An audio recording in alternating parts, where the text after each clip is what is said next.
and native land, true patriot love in all thy sons command.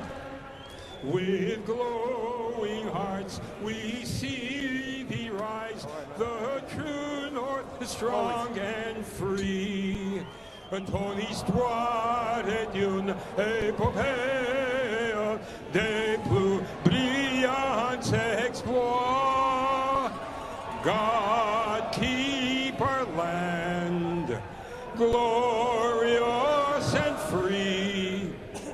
Oh Canada, we stand on guard for thee. Oh Canada, we stand on guard for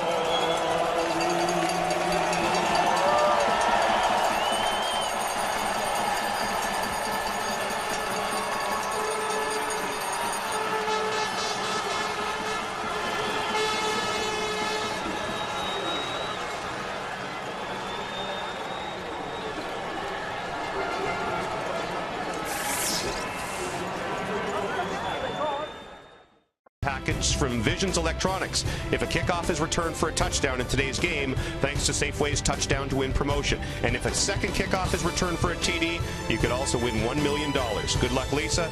Good luck, Owls and Ticats, Rod Black, Dwayne Ford, and the call of the East Final.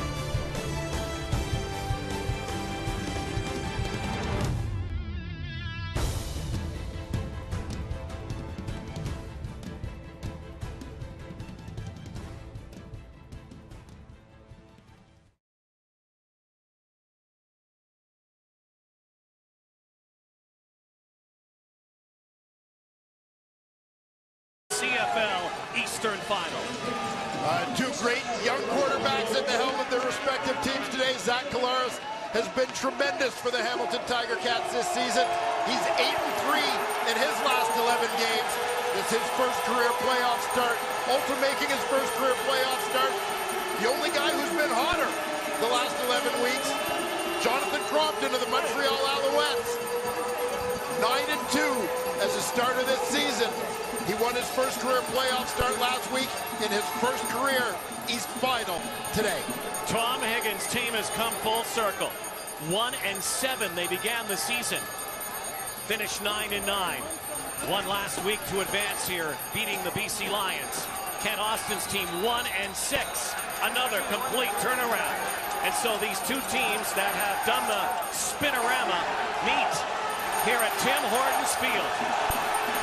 Tigercats, Alouettes, and we have kickoff. Let the Eastern Final begin. Dominic Ellis has the football, and he's dragged down on the far sideline near the 35-yard line. Jonathan Crompton, second playoff start in the Canadian Football League. Here are our starters to watch, brought to you by Napa Auto Parts, where custom advice comes standard. Jonathan Crompton's going to rely on all of these guys. Jeff Parrott leads an offensive line that needs to be dominant today. Good in the run game. They've allowed just 8 sacks in their last 9 games as a group.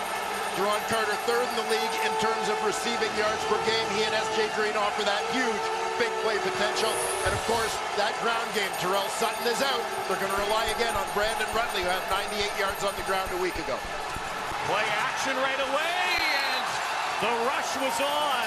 And right in the face of his old buddy, Jonathan Crompton, is Simone Lawrence.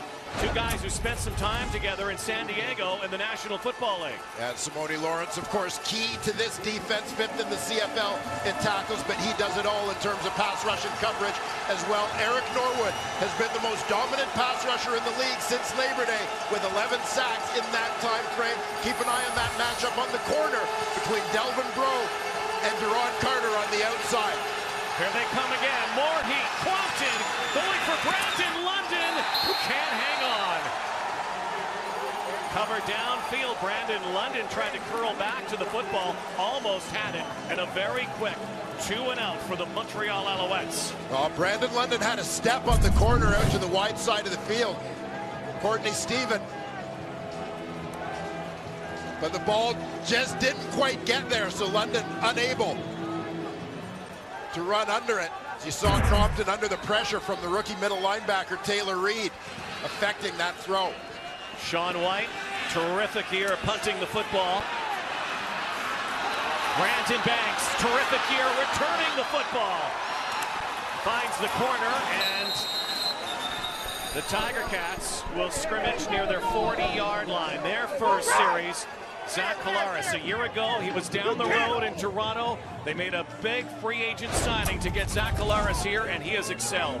Well, he certainly has 6 300-plus yard games for him this season. Return, holding, number 35, 10-yard penalty, first down.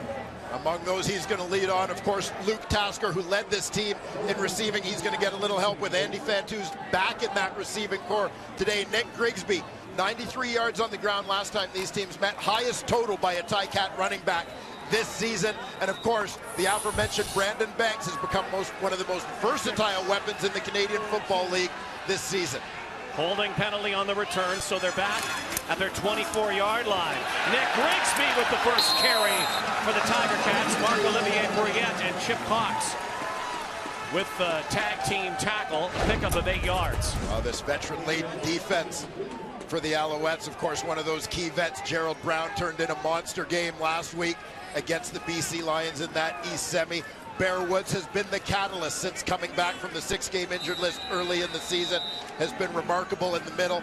And if Gabriel Napton comes back at DN this week, he had 3 sacks against Hamilton in September.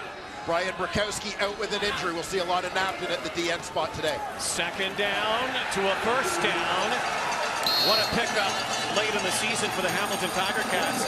Nick Grigsby, who was released by the Winnipeg Blue Bombers. In fact, he asked for his release in Winnipeg. A guy who was near the top of the rushing race in the Canadian Football League at the time. Well, Nick Grigsby burst out to a great start in the Canadian Football League, rushed for over 100 yards in his first game of the year. May have stagnated a little bit as the year went on, but that Week 20 performance for Hamilton, those 93 yards, his highest total since Week 1, as he seems to have found new life here behind the Ticat offensive line. Andy Fantuz is in the ball game, starting. There's the delayed draw, 3 straight running plays for Nick Grigsby. Andy Fantuz has been slowed by a hamstring injury, has been out of the lineup for a while. There was a question mark as to whether the former star in Saskatchewan at Western University as well would make the start today. There he is. Yeah, certainly a game time decision. Encouraging, considering he didn't practice the first couple days of this week. Eased into it slowly, but the Tigercats feel they're going to be able to get enough out of Andy Fantuz here to get him in the lineup today. We'll see what kind of space he can create for those around him. Bakari Grant, Luke Tasker at all in that receiving corps. Second down, first throwing down for the Cats. Now the pocket closes, and it's nearly picked off on the corner. Jeff Tisdale back at the corner for the Alouettes last year. Had 7 picks, 5 interceptions this season. That's matchups going on the outside. Here's what happened on the inside. It looked like Collaros might have had a shot to Tasker initially as he made that in cut against Gerald Brown. But Collaros couldn't find a throwing lane there. Forced to settle for that outside look. Justin Medlock ready to boot it to Marty Gilliard. No James Rogers, one of their best returners. He's out of the lineup. Gilliard will handle the returns. Could be no yards here. No flag. And a fumble football, and now he got it back. Good coverage down the field. And Jonathan Crompton ready to get back to work here in Hamilton in the Eastern Final. There's such an adrenaline rush. Everybody always dreams about being the quarterback in the big game. I'm in my mind, the biggest game of my career.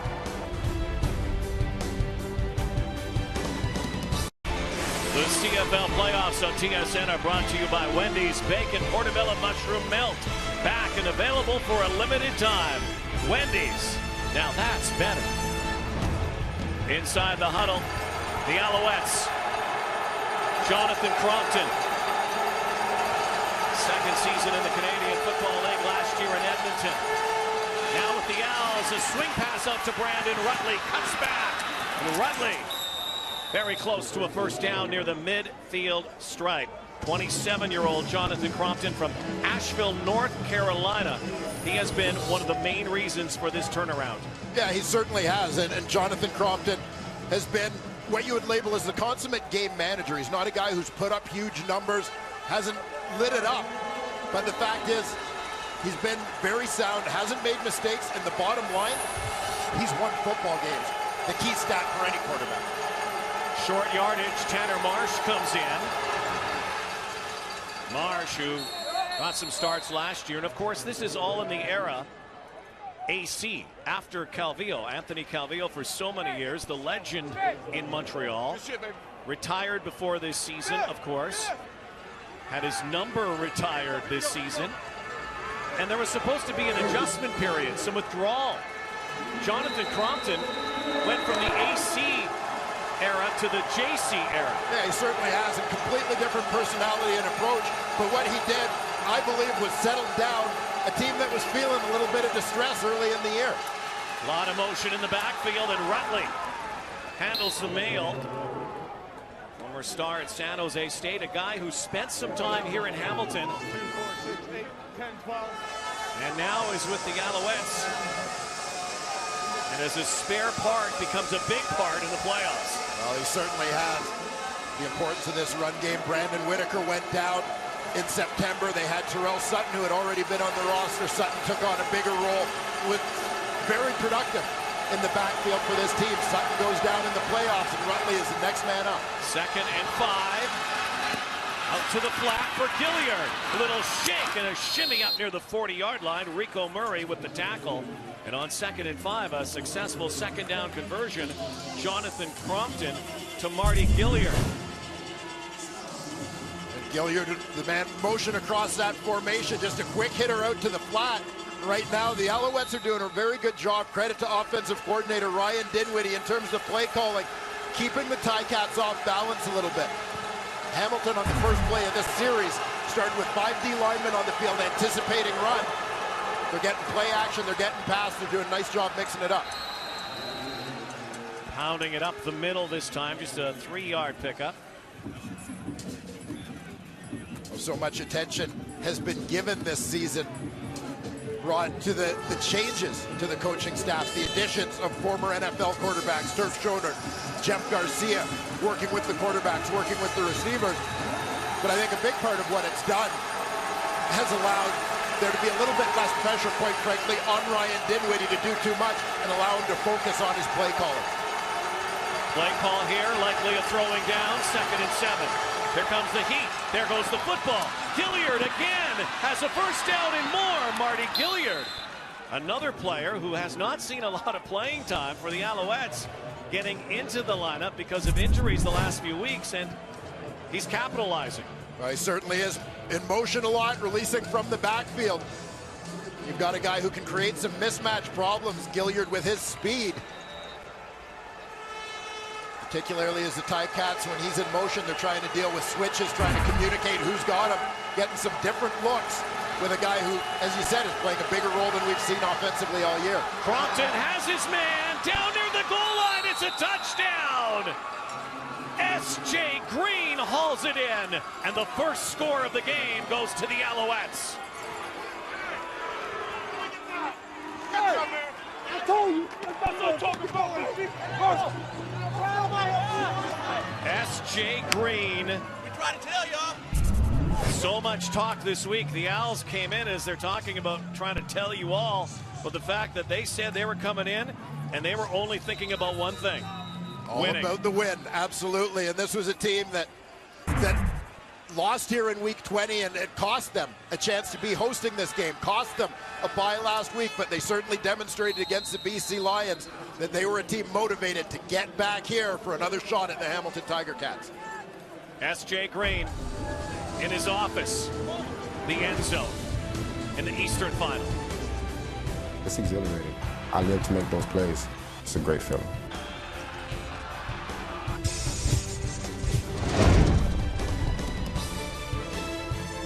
Green, the pass-catching machine, told us yesterday, failure is not an option. Going along with the philosophy all along, and here, this is a matchup he felt he could win. He's working against Brandon Stewart. He's going to stem him to the outside to move him and then swim back to the inside. He gets a great release here. There's that instant separation.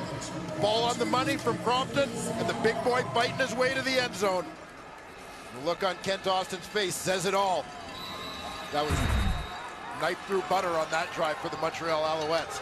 S.J. Green, numbers down this season, had some injuries early on, but in the clutch, may not be many better in this game. Terrell Sinkfield looks to fake reverse it, and Sinkfield high-stepping up near the 40-yard line to the 42-yard line. Nice return from Terrell Sinkfield. Good field position again. Midway through the first quarter, 7-0 Alouettes. Oh, this is a good 1-2 punch on the return team for the Hamilton Tigercats, as both Sinkfield and Brandon Banks have returns for touchdowns this season. Very tough to, as teams like to kick away from a given returner, from a team's primary returner. With Hamilton, you don't have an option. You're going to be in trouble either way. Special teams coordinator Jeff Reinbold likes what he sees. Zach Collaros. Shotgun. And off, and some heavy hitting down there. Winston Venable with the collision, and a penalty flag flies after that run. There's Bear Woods. What an outstanding season for him. Play will go back 50. So this back 15 goes against the Hamilton Tigercats. Major foul, unnecessary roughness. Hamilton number 55. A 15-yard penalty is enforced from the end of the play. It will be second down. Tim O'Neill penalized. Our referee today is Andre Prue.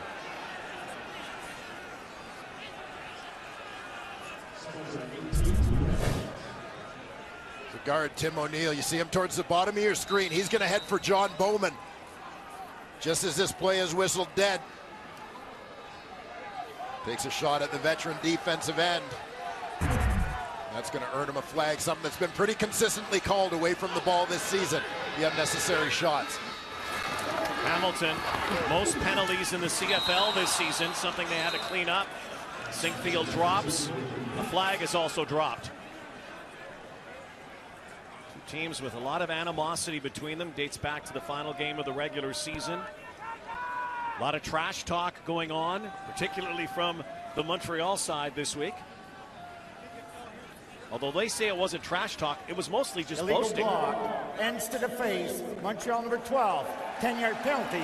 Second down will be repeated. For the most part, the Montreal players suggest there was nothing directed in terms of criticizing the performance or the ability of opposing players, but merely trying to get their own team fired up and express their confidence. There's S.J. Green put it. We're just stating facts. 2nd and 9 now. Bear Woods healthy, getting a chance to play this year and excelling. 3-man rush. Time for Collaros. Nope. Down he goes. The sack. Gabriel Napton brings down Zach Collaros as the pocket closed quickly. Gabriel Napton, second on the Montreal Alouettes with 9 sacks during this regular season. He proves to be a perfect complement to John Bowman on the other side. Bowman had 12 teams not able to concentrate and focus so much on Bowman. With that balance coming from his bookend, the first-year player. Justin Medlock to Deron Carter. Slot back turned returner. Son of Chris Carter, Pro Football Hall of Famer. Alouettes lead early here. They have 7 points. And they have 1 sack in the CFL Eastern Final. May not have been Mark Messier or Joe Namath, but Bear Woods guaranteed victory this week. Last week, let's go down to Matthew Shinetti. Absolutely, Rod. And Dwayne, to expand a point that you were saying, these aren't personal attacks. Bear Woods has seen his guys just perform week in and week out after that 1-7 start. He said, listen, we just know we're going to win. On the Ticats side, we tried to get them to talk, but they basically went ahead and said, listen, we just had to worry about preparing for ourselves. But Ken Austin said something pretty interesting. You know, everyone forgets we were 1-6 and we were 2-7. That's kind of interesting, guys. Indeed. Everybody has talked so much, Matthew and Dwayne, about the remarkable, extraordinary turnaround. The best in CFL history from the Alouettes at 1-7. The Cats weren't far behind, 1-6, and both teams finished 9-9. Yeah, and both turnarounds obviously having a little bit to do with the quarterbacks. Jonathan Crompton taking over in Montreal. Collaros coming back from injury for the Cats. Crompton winging it out for Brandon London on the fly. Little fade pattern. Can't connect. So again, the Alouettes will have to kick this football away. So much happened to this Montreal team, though, from the beginning of the season. Tom Higgins taking over and then firing his offensive coordinator, Rick Warman, in training camp virtually. No Anthony Calvillo, so many injuries, and even Tom Higgins had to be on the hot seat there for a while. Yeah, but the biggest thing for Tom Higgins, and anybody who's known Tom for a long time will recognize, one of his greatest strengths is his consistency. He didn't panic, he stayed the course. The players bought in and managed to get things turned around.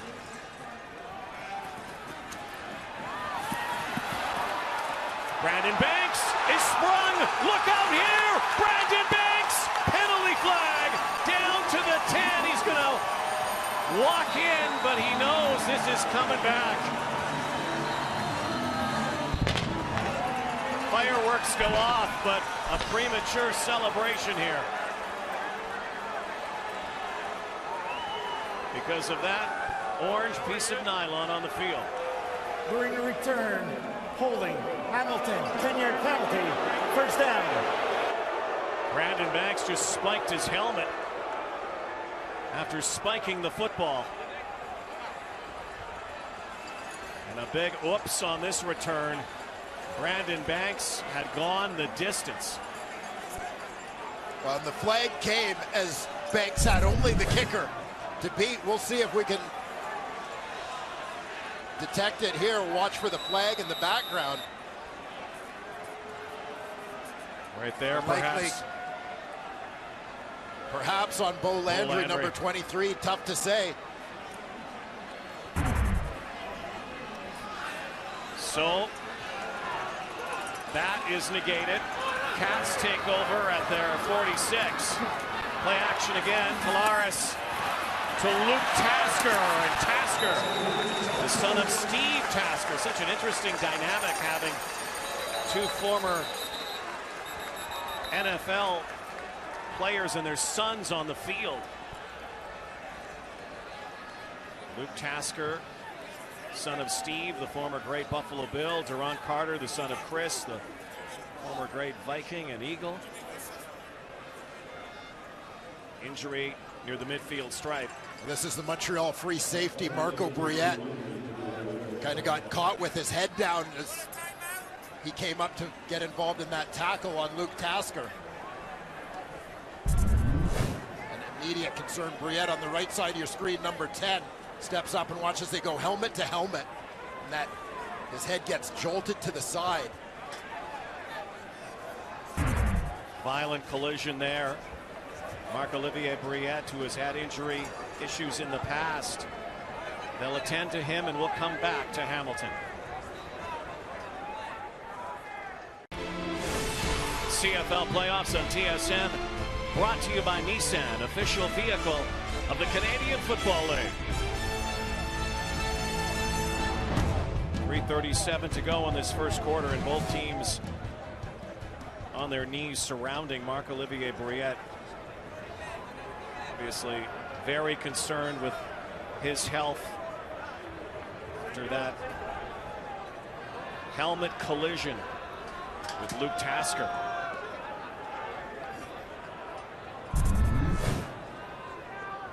You'll see again Briette, first man in to make that tackle. We saw him go limp after that helmet-to-helmet contact. Immediate reaction from the Montreal sideline.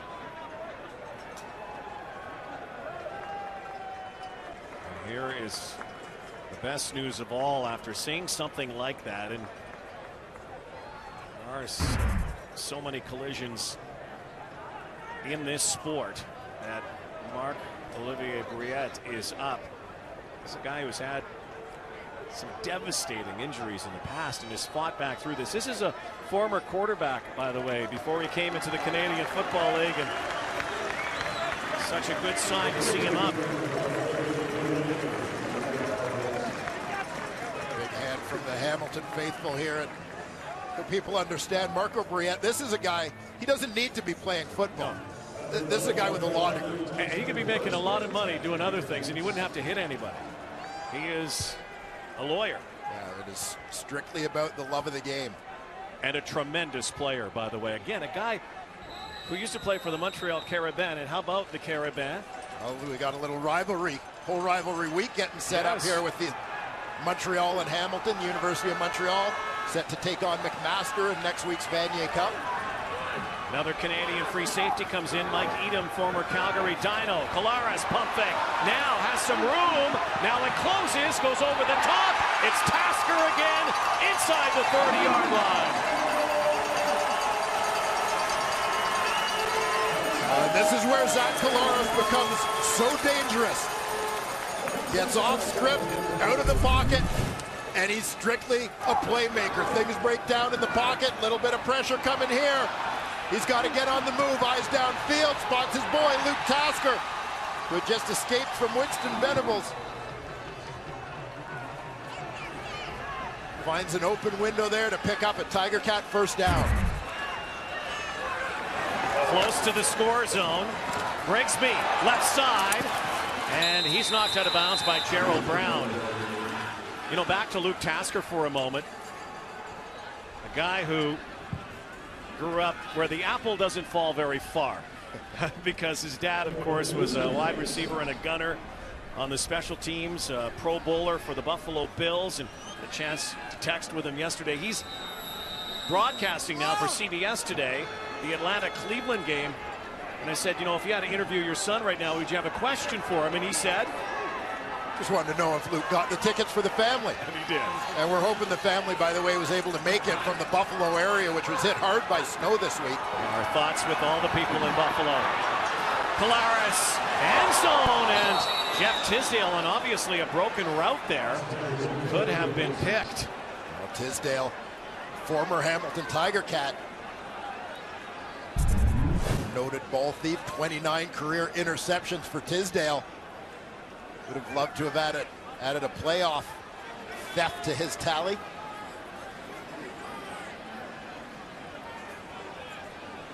Further to Steve Tasker, you know, he's working that Atlanta-Cleveland game, but he says he's going to be keeping one eye on this game as well, as I'm sure Chris Carter is in the ESPN studios for his son, Duran. Yeah, no doubt. Justin Medlock from the 32-yard line has been almost perfect this season inside the 40. That's against a heavy breeze. So the Cats on the board. It is 7-3 Montreal. Next Sunday, winners of East and West in Vancouver. The 102nd Grey Cup extended pregame coverage. 1 Eastern, 10 a.m. Pacific, 6 Eastern, 3 Pacific. The countdown to kickoff on TSN. Who will be there? 2 terrific matchups today. Everybody talked about the disparity between East and West early in the season. No one's talking about that right now. These two teams so close, and the Battle of Alberta equally close later on today. Well, this is the thing within their divisions. If both of these matchups live up to the advanced billing, we should have a couple of magnificent ball games here today.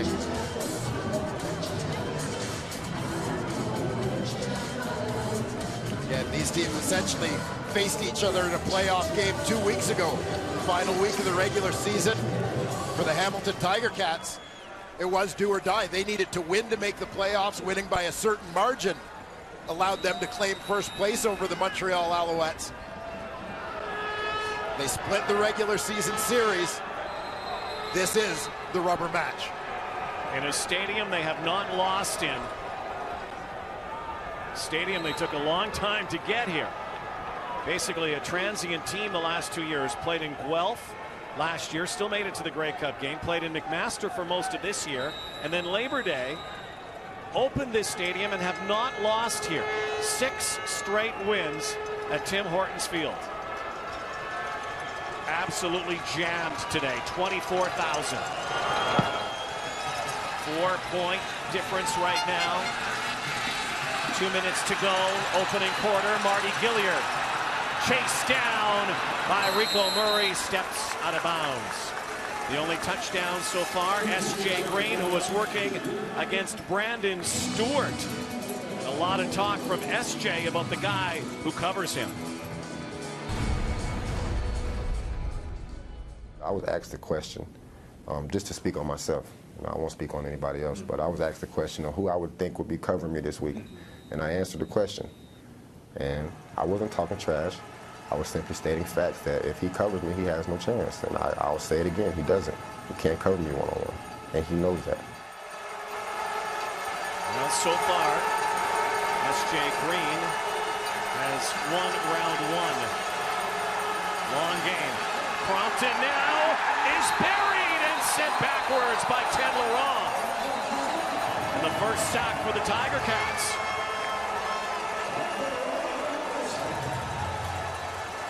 Former star in Ole Miss, Ted Laurent. Former Eskimo. Well, once again, Montreal's had a ton of success getting Marty Gilliard out of the backfield into the flats early in this ballgame. They're trying to do the same thing again here because Hamilton hasn't been able to cover it up. This time, Hamilton manages to track it as Gilliard goes from that backfield. He's going to release. This time, though, Courtney Stephen is going to track him across the formation. He takes him away. Now that outlet is gone. Allows the D-line to get there and make a play. Crompton on the run, throws to Eric Delorier. It's a fumble football on the ground. Ryan Bombin was able to get it back. Eric Delorier made the catch, fumbled the football. It looked like, I think they're calling it down at the 36-yard line. Regardless, did not get a first down, so the Alouettes will be kicking it away. Eric Delorier, the former Eastern Michigan star, he's the inside receiver in this three-man set to the field. Got the other two running that clear out for him as he's the underneath guy. Rico Murray in with a stick to pop that ball loose. Murray had 3 forced fumbles during the regular season. The ruling on the field was the ball carrier was down with contact at the 37-yard line. It will be third down. So Sean White with the wind blowing from south to north here. Tigercats continuing to go with 2 punt returners, as we've seen on windy days here in Hamilton. Brandon Banks going nowhere this time. Winston Venable, son of a former Montreal Expo, Max Venable, makes the tackle downfield. 55-yard kick, a 10-yard return. 7 seconds remaining in the first quarter. We see most teams in the Canadian Football League on their punt return unit will put 11 men up on the line of scrimmage and just 1 return man. In these windy conditions, the last couple games we've seen here in Hamilton, the Tigercats have gone with 2 deep. Again, presents an interesting option for them, having both Sinkfield and Banks back to return. The wind was howling earlier today. Looks like it's subsiding a bit, but it could be a factor late in the game. The Cats won the coin toss, by the way. They defer to the second half as Grigsby finds some room and is brought down by free safety Mike Edom. Big gain for Nick Grigsby on the final play of the opening quarter. A 24-yard romp. Tigercats get a field goal from Justin Medlock. Alouettes touchdown from JC Jonathan Crompton to SJ Green. 7-3 in the Eastern Final in Hamilton. Hamilton, Steeltown. 7-3 Alouettes after 15 minutes here in the Eastern Final, and we can talk about all the numbers and crunch the numbers before and during this game, but it still comes down to emotion, and sometimes in a playoff game like this it comes down to running the football. Yeah, it certainly does, and there was feeling coming into this game, obviously, that it was something the Montreal Alouettes were going to need to do well because they didn't do it well here a couple weeks ago. Well, now they have used play action off of that run game to create some offense in the early going. For the Hamilton Tigercats, they got one of their best games out of a running back in terms of the ground game this season in that season finale against Montreal. Grigsby had 93 yards in that ball game. Well, he's off to a terrific start here. He's got 6 carries, 46 yards already in this ball game, including 24 on the last play of the first quarter. Two very stout defenses in this Eastern final. Don't break very often. Reverse to Banks. Brandon Banks. Already some electricity from Speedy B.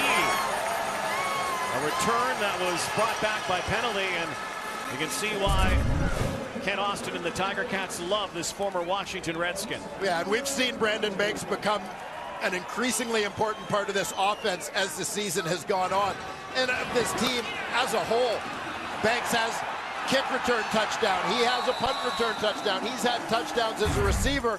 He's also carried the ball 15 times in the regular season and threw 3 passes. The offense in many ways runs through Brandon Banks.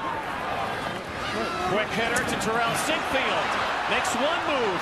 Now another. Sinkfield down near the 20-yard line. Little zig, a little zag. Another first down. Sinkfield, an important addition to this Hamilton team over the course of the season, and it's in compliment to Brandon Banks. One of the big knocks on this Hamilton receiving corps going back a year was a lack of speed, lack of a burner. And as this year has gone on, they've addressed that. Obviously, getting Brandon Banks and his speed more involved in their offensive scheme. They picked up Terrell Sinkfield from Toronto at midseason and have gotten it involved, gives them much more speed in that receiving corps to complement Tasker and Fantuz and Grant. Collaros called his own number, and Zach Collaros fumbled the football. And the Alouettes say they have it. Now the question is, was Zach Collaros down? Clearly he dropped the football, but he may have been down. The ruling on the field is Montreal football. Andre Proulx signaling Montreal football. So this is going to be reviewed anyways as a turnover, and it looked like he was down. Well, it's going to be close. We have to watch the right knee as we lost it. It's no. See, it's poked out. This is a tremendous play. I believe it was Venable that came in and poked it. It may have been just before that right knee touches down. Oh, almost bang, it bang. doesn't get a whole lot closer than that. Play is under review by the command center. All turnovers are reviewed by the command center. That is so close, Dwayne. Almost simultaneously, his knee hit the ground as the ball was popped out. So close again. Watch the right knee. There's the hit. Knee is down.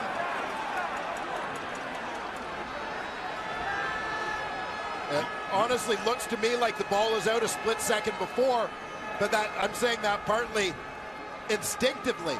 There's the hit. Yeah, I think it is. The by ball a is split out. second. He's lost the grip on the ball.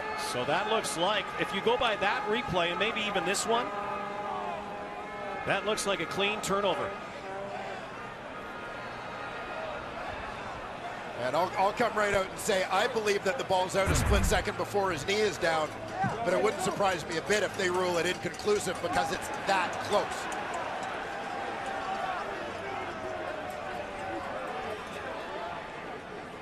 This is a Hamilton team, by the way, that fumbled the football more than any other team in the CFL this season.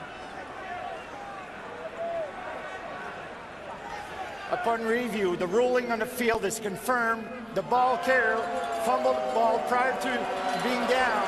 It will be first down Montreal. They don't like it here, but it's the right call. Well, that's why they have video review. Take a look. Fumble football. Back at Tim Hortons Field in the Hammer. Black and gold all over this stadium. The Tigercats have not been beaten yet.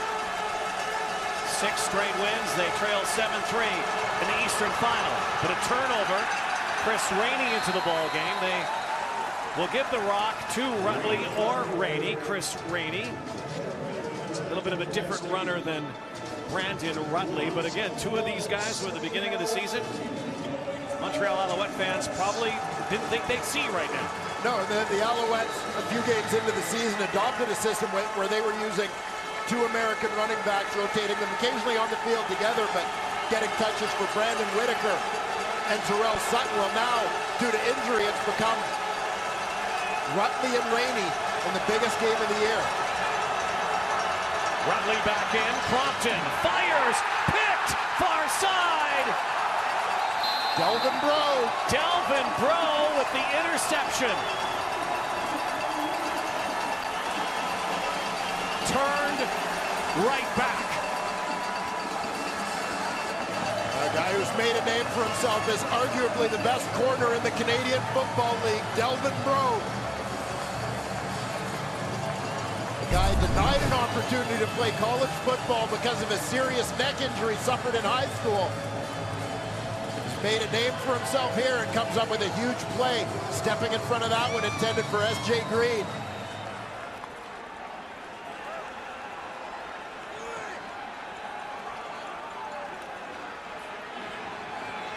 And right to the red zone go the Tigercats. Concern for them in the score zone inside the 20. They also were last in the CFL. They just couldn't find ways to get touchdowns within that score zone. That seemed to be a problem all season long. The record could have been considerably better. Right here as they find themselves in second and long, keep an eye on Luke Tasker. One of the best in the Canadian Football League in terms of second down conversions.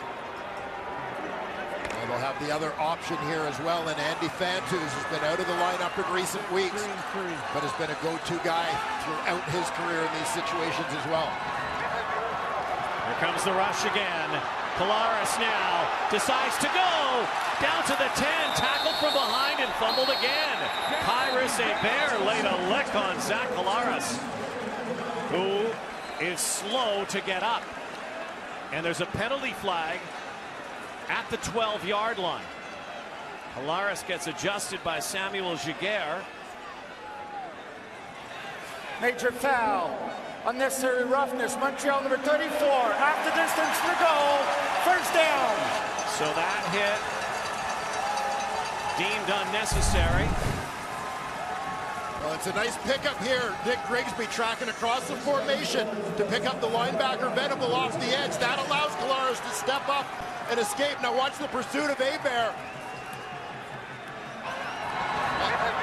You know, I think that the officials are seeing this as a blow to the head. I think this is a clean tackle. His right arm came across the shoulder pad, not across the helmet. Struck the shoulder pad first. It is first and goal. Collaros to Grigsby. Will he score? Yes, he will. Touchdown.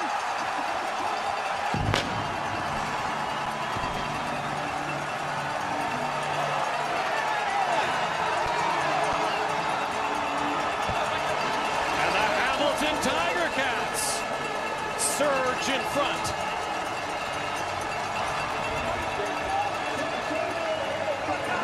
Gotta love the cut here from Nick Grigsby. Watch as he hits this up into the line of scrimmage and then sees a gap, breaks it almost 90 degrees out to the right to find some open space and the end zone.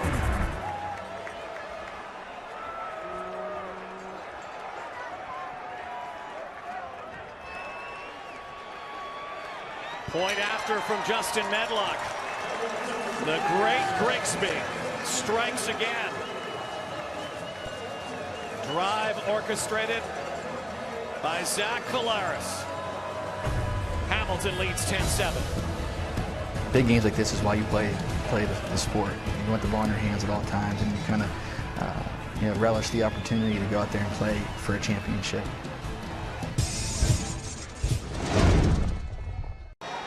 So far, this stadium has been magic, and so far, Nick Grigsby's been magic for the Hamilton Tigercats. In this game, 8 carries, 53 yards, and a touchdown, and of course, the pick by Delvin Breaux led to that. 3-point Hamilton lead. Ball bounces through the end zone. Not sure if Dominique Ellis touched that. If he touched it, it's 1 point. If he did not, no points. Went through goal without being touched. There's no score in the play. First down on the 25-yard line. So it remains 10-7. Well, Nick Grigsby gets credit for the great cut, but give the big boys up front credit. Here, Napton's going to go to the inside. You're going to see the tight end Landon Rice. He's releasing, and a great block down by the tackle. Right tackle, Joel Figueroa, to pin Napton to the inside. Grigsby sees that down block, allows him to bounce outside. And then right through the Montreal bench. Yeah, tougher road back to the bench than it was to the end zone on that one. Here comes the heat. Crompton, slap pattern for Delorier. Eric Delorier up near the 31-yard line. Looks like a gain of 6. Towering Montreal receiver out of Gatineau, played his college ball at Eastern Michigan. Eric Delorier among the NCAA's most prolific receivers as a senior at Eastern Michigan. 2006. First round pick of these Montreal Alouettes. 2nd down and 4. First down for Rutley. Brandon Stewart, the initial contact to bring down Brandon Rutley. Well, Montreal's offensive line has long been its strength. Brandon Rutley gets in behind the big boys there. The right side, Ryan Bombin and Jeff Parrott. Well, Tanner Marsh is in now on first down. Usually we see Marsh come in on short yardage situations. You want to be aware of any sort of quarterback draw, quarterback run type play when Marsh enters the ballgame. 6 receivers, he sends them out. He's going to throw. Slant pattern for Brandon London. Rico Murray wrapped him up. So perhaps just a different look for the Alouettes this time, getting Crompton on the sideline. Yeah, call it a key breaker. Right, creates an opportunity later in the game. You don't always want to run the same thing. Teams are keying on, they think they know what's coming when Tanner Marsh comes in the ball game. Defenses and analysts think they know what's coming when Marsh is in the ball game. Exactly. Well, here's Brandon London. Crompton's looked his way a couple times today. Will he look to Ron Carter's way as well? Crompton looks, fires, and the catch is made by Marty Gilliard.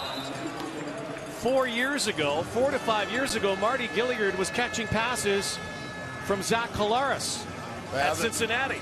They find themselves on very different sides of this battle and both playing significant roles early here. Quick hitter from Jonathan Crompton. We've seen safety blitz on a couple of plays now from Craig Butler. But here's the matchup we're watching. Watch Breaux and Carter on the outside. Duron Carter talked to us yesterday, and he said he looks forward to the challenge of facing Breaux. These are 2 guys who like to get to the NFL next year. Oh, the reverse. Carter's in trouble. And he is sandwiched. And so far, that has been the limit we've seen from Duron Carter. 1 punt return where he went nowhere. And that time on the reverse, that was spied perfectly. Yeah, trying to find different ways to get the ball into the hands of your biggest playmakers.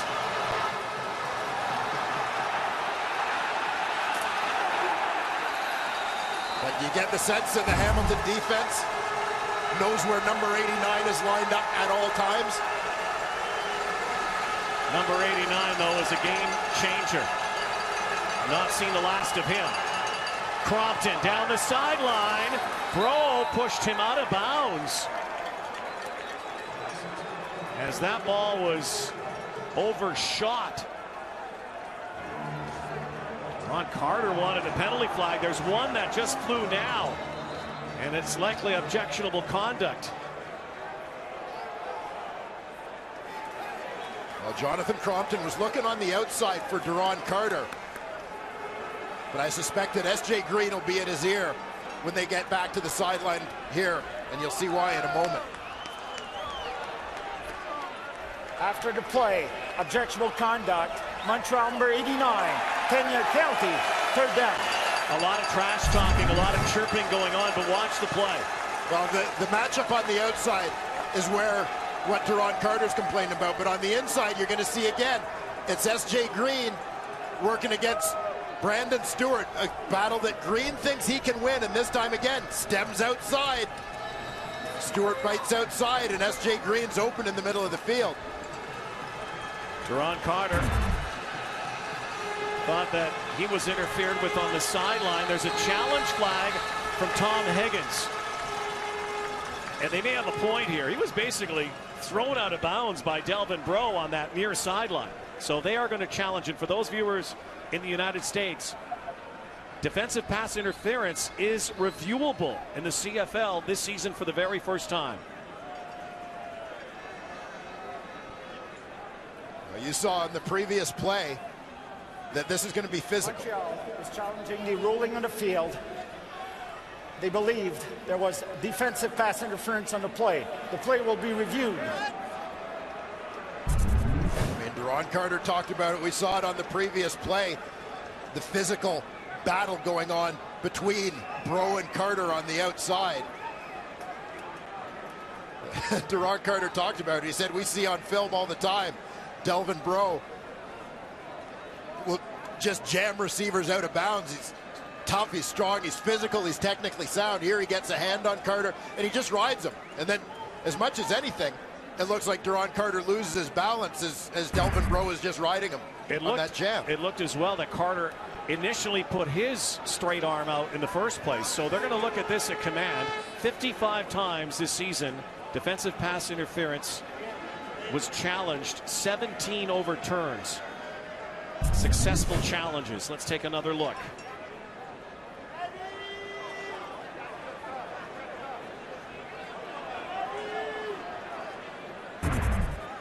Now, we are not seeing a lot of angles at that, and keep in mind, command, unless they have a couple more angles, may not see much more. It has to be conclusive. Into consideration, was the ball catchable? Was Duron Carter going to get to that football? Tom Higgins spent 6 years in the Canadian Football League head office as the director of officiating. And it was Duron Carter a year ago in the Eastern Division semifinal that precipitated this rule in many ways. Yeah, key play at the end of the game where pass interference was not called. In hindsight, obviously, as people had the opportunity to see the replay, most felt that it should have been a potential, I mean, in that case, a game-changing play. Pass interference viewed as a game-changing play. Here you'll see it right on the very right edge of your screen is the matchup between Breaux and Carter.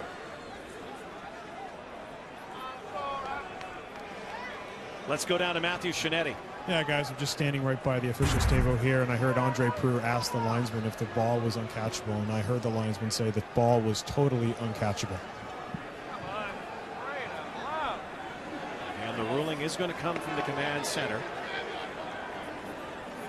So that Matthew echoes the same sentiment we had up here, an overthrown ball that regardless of what went on between Breaux and Carter, Duron Carter likely wasn't going to get to that football. There is some talk in CFL circles that the DPI challenge rule could be ditched in the future. What do you think about it so far? And I've asked you this before, and I hate to put you on the spot, but I'm putting you on the spot. Here's the call. Upon review, there was pass interference. Hamilton, number 27. The foul occurred at the 35-yard line. We also had objectionable conduct. Montreal, number 89. The ball will be brought back to the 45-yard line. Automatic first down for Montreal. So I'm going to let you off the hook. You can give your answer in a bit. But obviously, regardless of whether it was overthrown or not, perhaps they're thinking because of that initial contact, Carter could have caught up with the ball. I guess that must be the thinking. Yeah, well, you'd have to ask the replay review officials, because I still think it was uncatchable, and you know, again, right. so did the linesman. All right, give your thoughts on DPI moving forward. I was very strongly against it at the start of the year. I don't like anything that takes the officials' judgment out of the game of football. But there have definitely been times this year where it's proven to be valuable because it has corrected big calls. Crompton over the top for S.J. Green. Guy who makes ridiculous catches game in and game out. Second catch of the game, 36 yards so far for S.J. Green, including a touchdown. And you see the reaction there to the play action, the fake by Crompton to his running back, Brandon Rutley, which flows the defensive end, Justin Hickman. He was caught in no man's land as Crompton slipped to the outside to deliver that pass to Green. 1st and 10 from the 31. They'll keep it on the ground. Rutley protecting that football. You know, it was interesting when we chatted with SJ yesterday, and he's a very kind of focused guy. He's a somber guy. He talks about Jonathan Crompton and the relationship he has with him, and how Crompton, who's this kind of loosey-goosey quarterback in the huddle, tries to get S.J. Green to smile. Yeah, well, they fed off of each other, because S.J., as soon as you mention Crompton's name or talk about his personality, you see the very serious S.J. Green break into a little bit of a grin that he has really enjoyed playing with Crompton this season. Guy who used to catch a lot of footballs from Anthony Calvillo. 5.5 left before halftime. Deep drop, far sideline, caught by Gilliard, and another penalty flag and a huge hit. There's also a penalty flag at the 40-yard line, where Crompton was throwing that football. Gilliard got it to first down territory. Automatic first down. The penalty is against Hamilton.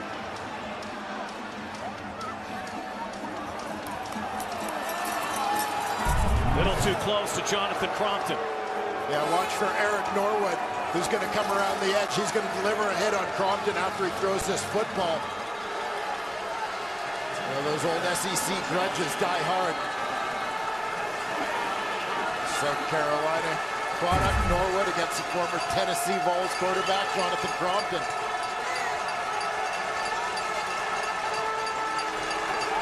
Alouettes now in the score zone. 1st and goal inside the 10. Gilliard in motion. Play action.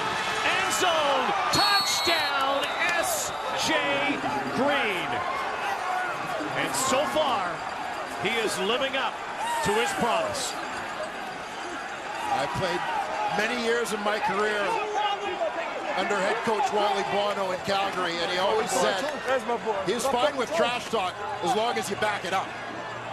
S.J. Green, so far in this ball game, he talked the talk. He is now walking the walk. 2 for 2 in close with the touchdown strikes from Jonathan Crompton. Doing a terrific job, though, Crompton, Rutley, the offensive line, selling that play action to set up their pass protection. Back and forth they go here. The battle in the Eastern Final. 2 S.J. Green touchdowns over Brandon Stewart. Alouettes lead 14-10 in Hamilton. Former South Florida Bull has done it again. S.J. Green from Jonathan Crompton. Well, and I've showed you twice where there's been the setup, step to the outside and a move to the inside by S.J. Green. Well, this time he steps to the outside. He continues to the outside as he's got Brandon Stewart sitting, waiting on that inside move. He's worked him very well to set up the defender by what he's done previously to create an opportunity to get open for that touchdown. 4.5 to go. Terrell Sinkfield muffs that kick. Now picks it back up. And on the sidelines, prances up near the 25-yard line. So Zach Collaros has gone from Bearcat to Argo to Tigercat. A short period of time, native of Steubenville, Ohio, who high school star in college with the Cincinnati Bearcats. Was a big get for the Hamilton Tigercats in the offseason. Well, he certainly was. They took a bit of a gamble, electing not to sign the veteran, re-sign the veteran Henry Burris, and move on to a youngster with a handful of starts. Oh, what a catch. Sinkfield lays out as Collaros felt the heat once again. Right now the Alouettes are loading up that box and bringing everything. Well, Hamilton throughout this season has been very much a pass-first team. They had 2 games where an individual rushed for over 100 yards, both by quarterback Dan Lefevre prior to his injury. They've not had a 100-yard rushing game by a running back this season. The 93 by Grigsby against Montreal was the highest. Another quick hitter to Sinkfield, and he has a first down.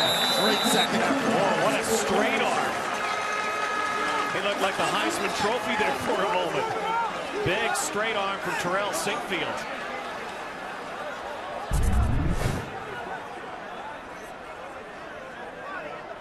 Just a quick hitter here, and he's just going to battle Mitchell White, man, just to fight him off there. Oh, and a fumbled football on that far sideline. That's what the officials are talking. Ball stripped, but is the Rolling ball... on the field is we had a catch followed by a ball fumbled out of bounds. Well, it was punched out by Montreal. But it then has to be touched again after the strip. After the punch out, it would have to be touched again by Montreal for them to gain possession. The strip itself is not considered the last touch. It's considered the cause of the fumble. Now, was it touched one more time? No. This should remain Hamilton Tigercat football.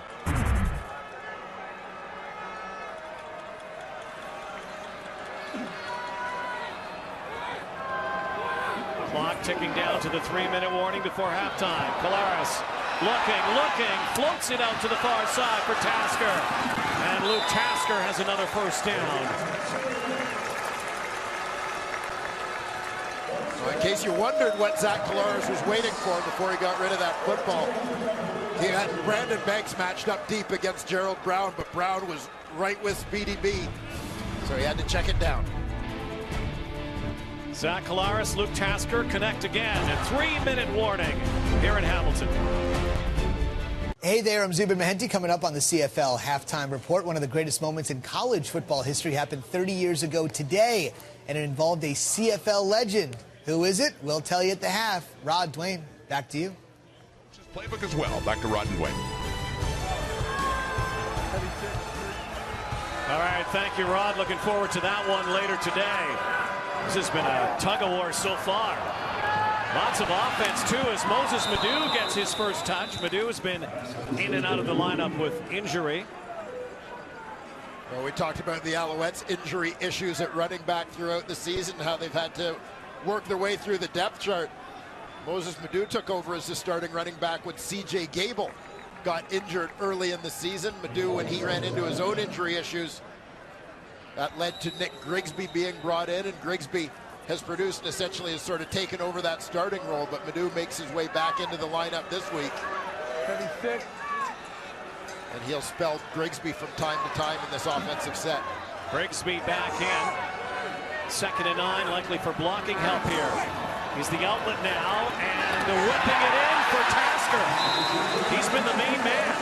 As Bear Woods breaks him down, they'll move the sticks once again down near the Montreal 40. Well, Luke Tasker finds himself in the unique situation here with the Hamilton Tigercats. Although he's gone from playing American to Canadian football, essentially playing in the same offensive scheme as his head coach for his last couple years at college was Kent Austin, and he had offensive coordinator Tommy Condell at Cornell as well. So as they've adjusted some of the same concepts to the Canadian field, Tasker has excelled. Clears it out again, and bobbling it is Brandon Banks. Little hot potato. Talked about Tommy Condell, who's the offensive coordinator here, worked with Kent Austin at Cornell, and of course worked with Luke Tasker in that offense. Yeah, and a long history, of course, between Condell and Austin. They've worked together in Ottawa, worked together in Saskatchewan, at Cornell, and now with the Hamilton Tigercats. Luke Tasker had an outstanding college career.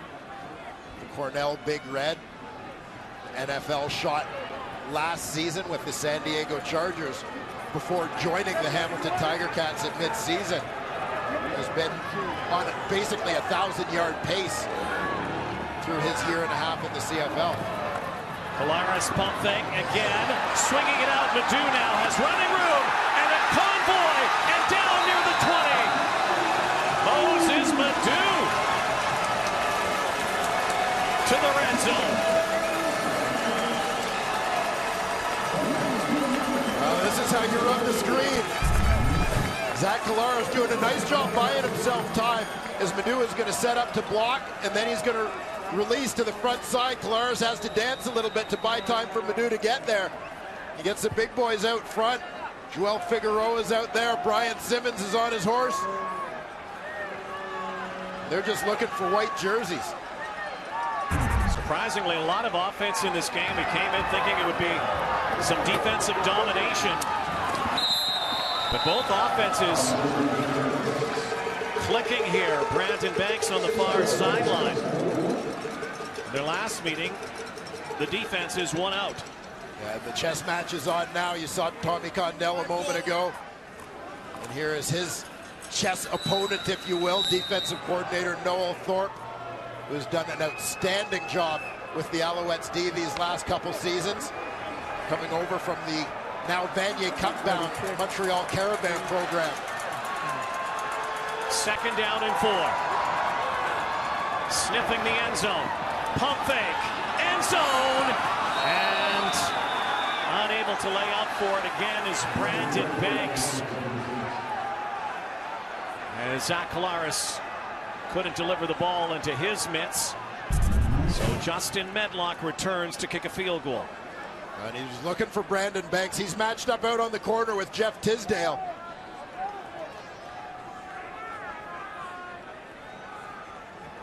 Tight window there between Tisdale and then the help coming late from the free safety, Mike Edom. Edom into the ball game, replacing the injured Marc-Olivier Brouillette. Justin Medlock, money inside the 40, only one miss inside the 40 all season. He's made one today. Tasker the hold. Kick is up and through. 1:20 to go. 1 point Eastern final.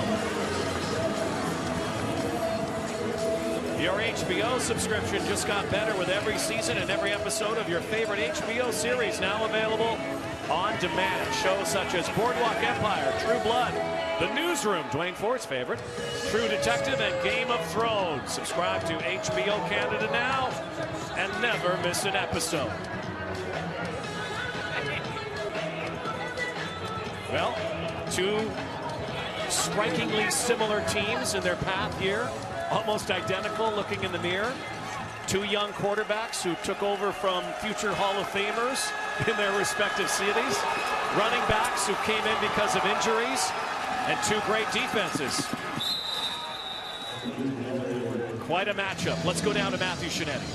Guys, just to expand on a point in terms of the Ticats defense, one thing Orlando Steinauer has told me all season is he'll know if his defense is really up to their full potential if there's a lot of non-verbal contact. It comes down to gestures or checking their keys that way. Every time the Ticats have come to the sidelines, and particularly during those touchdown drives the Owls have had, the one message from Steinauer, guys, you got to communicate. You got to keep communicating. We can't keep giving simple stuff away. And as you can expect, every time Brandon Stewart's come to the sidelines, he said, man, I'm not happy with myself, guys. Crompton, quick hitter to S.J. Green in front of Brandon Stewart on cue again. Well, and as you talk about that communication, Matthew, with the Hamilton Tigercat defense, I'm sure one of the things that Orlando Steinauer is really pressing his team on is being aware of how they're going to handle Marty Gilliard when he's using that cross motion across the formation and releasing from the backfield. We've seen them have trouble with getting their switches and communicating as to who is going to pick up Gilliard as he runs through different zones. Looking for SJ, that time Brandon Stewart wins the battle. What an interesting one-on-one this is today watching those two.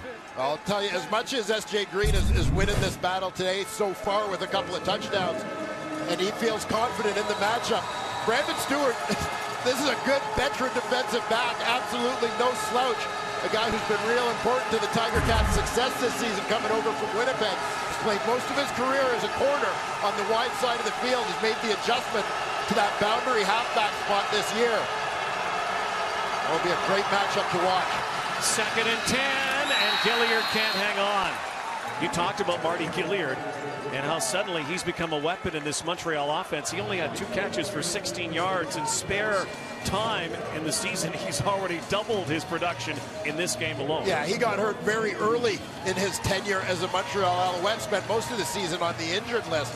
But really what's opened up an opportunity for him was the concussion suffered by James Rogers here in Hamilton in the regular season finale. So it opens up an opportunity for a return guy and kind of what I would call a niche player offensively, a guy around whom you can build a little bit of an offensive package and creating different ways to get the ball to a speed guy in space. Sean White close to having that block. This is against the wind. Speaking of return guys, Speedy B finds a seam. Brandon Banks has some room. Look out! Banks near the 50 to the 40. Brandon Banks down near the 20. He's gonna score! Touchdown! Oh my goodness!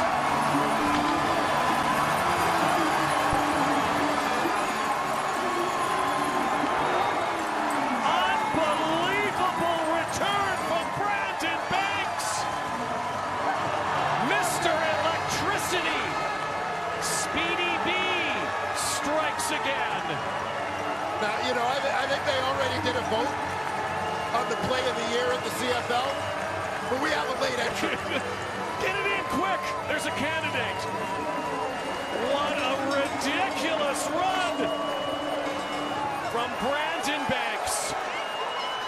And I think Jeff Reinbold ran all the way with him. He's more out of breath than Banks is. What a spectacular romp.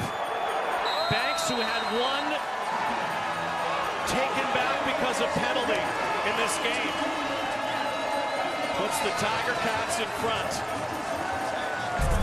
It was Brandon Banks who delivered the dagger to the Montreal Alouettes in the regular season finale with a big touchdown catch, and he continues to be a thorn in their sides here in the Eastern Final. Monster punt return here. They had the wall set up perfectly to initiate it, and then it was a matter of Banks making some people miss. But great execution. You've got a speed guy back there. Set up the wall and let him outrun them to the wide side of the field. You ever try to catch a ghost? That's what it feels like. 93 yards to Pater. Jeff Reinbold loves it. Back and forth we go. Zach Collaros gets some help from a special player.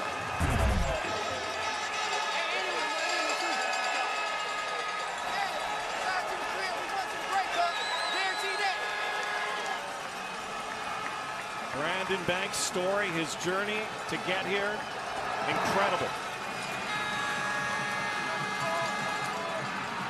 What a journey to get to the end zone there as Gilliard tries to answer.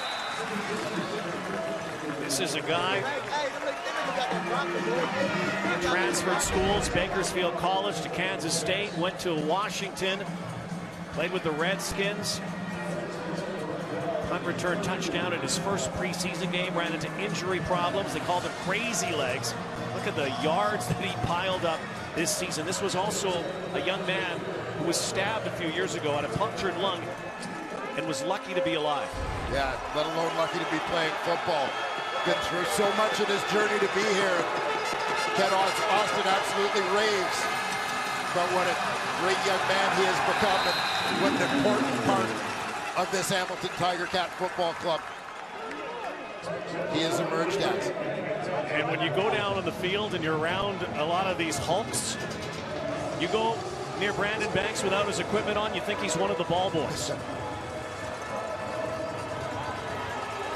Smallest guy on the field, the quickest. Little guy having a huge impact here today. Could be the final play here of what has been an exciting first half of football.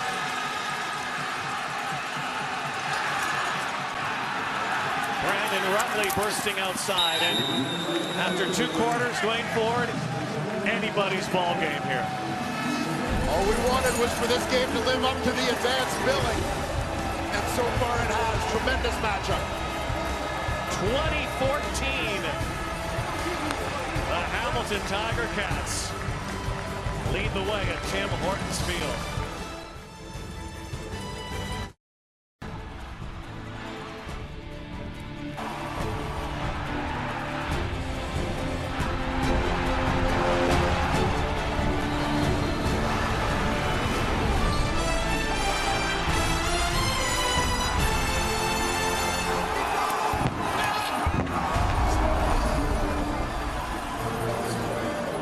Last time these teams met in an Eastern Final, 1999. Hamilton won by a point. We might be heading down that road again. 20-14 Cats. S.J. Green has both touchdowns for the Owls. He's with Matthew Shinetti.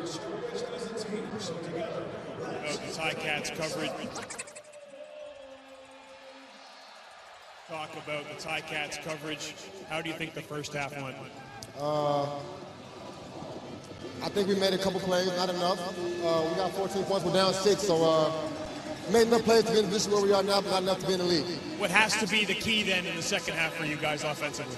Pure execution. We got to be able to run the ball up front, establish the ground game, and continue to move the ball on second down and make first downs. Thanks, SJ.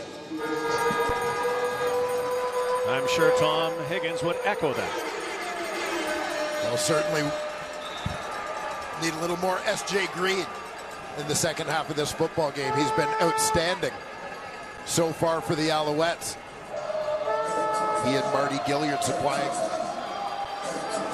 the majority of their offense in the passing game. Love listening to the guys on the panel talking about the bad blood between these two teams. That's palpable, the hatred that exists, especially it is intensified in a game like this on this stage. Remember, the Hamilton Tigercats may have won the most significant play of this game. We'll find out later. Is that the coin toss? They have chosen to defer, and they will have the wind in the fourth quarter. But look at the flags here on this field. The wind is starting to subside, actually. Right now, the Cats have the lead heading into the second half of the Eastern Final. Line drive to Dominic Ellis. Barrels over the 35-yard line. Jonathan Crompton brings his offense out on the field, and Crompton had a very good first half. 12 of 19, 147, 2 touchdowns, but that one pick. Yeah, that interception looms large as it set up Tigercat touchdown, but you see Brandon Rutley held to 27 yards on the ground, but the play action passing game set up by the fact that the Tigercats are focusing on stopping that run has opened up S.J. Green and Marty Gilliard, Green in particular, with those 2 touchdown catches. Marty Gilliard will sweep to the far side. Gets bashed over there by Courtney Stephen. About a yard shy of the first down, maybe a yard and a half. This is a nice adjustment. You always wonder when you have 2 teams that are on a likely playoff collision course when they meet late in the season, what kinds of things they're hiding when they have that last regular season meeting. You got to believe that the addition of Marty Gilliard in this package to their offense has been something that's come up since that last meeting. Second and short yardage. Barging over that first down marker. Here's another little factor for the Montreal Alouettes. The donut beside Duron Carter. Yeah, well, absolutely. Duron Carter came into this game based on the regular season, ranked 3rd in the Canadian Football League in terms of receiving yards per game. In what was a quiet year for receivers, he was one of only 3 guys to break 1,000 yards this season. He's one of the elite game breakers in the Canadian Football League. Has been kept silent. Likely not for long, though. Crompton over the middle. And like that, Duron Carter has his first catch. Keep in mind, though, with a penalty flag that flies late, that Duron Carter was also involved in one of the most controversial plays of the first half, but also a big play that led to a touchdown in that defensive pass interference call. much of the conversation. Press row up here. The 7th floor of Tim Hortons Field has been about that pass interference call. Prior to yards being gained, illegal block, blocking below the waist, Montreal number 3, 10-yard penalty, still first down. That will bring that catch and run back. Crompton on the sideline again with third-string quarterback Alex Brink, who's charting plays. Tanner Marsh back in. 1st and 20 from the 40. Winner goes on to Vancouver next week to play in Grey Cup 102. Botch snap! Marsh in trouble and throws it to Duron Carter. Good thing he was there. That could have been intentional grounding. Good thing he was able to pick up the football. Yeah, good reaction here from Tanner Marsh to scoop up this football. They have some trouble with the motion, as you see Gilliard timing a little bit off on that motion. Cross motion creates this distraction for the quarterback, Marsh.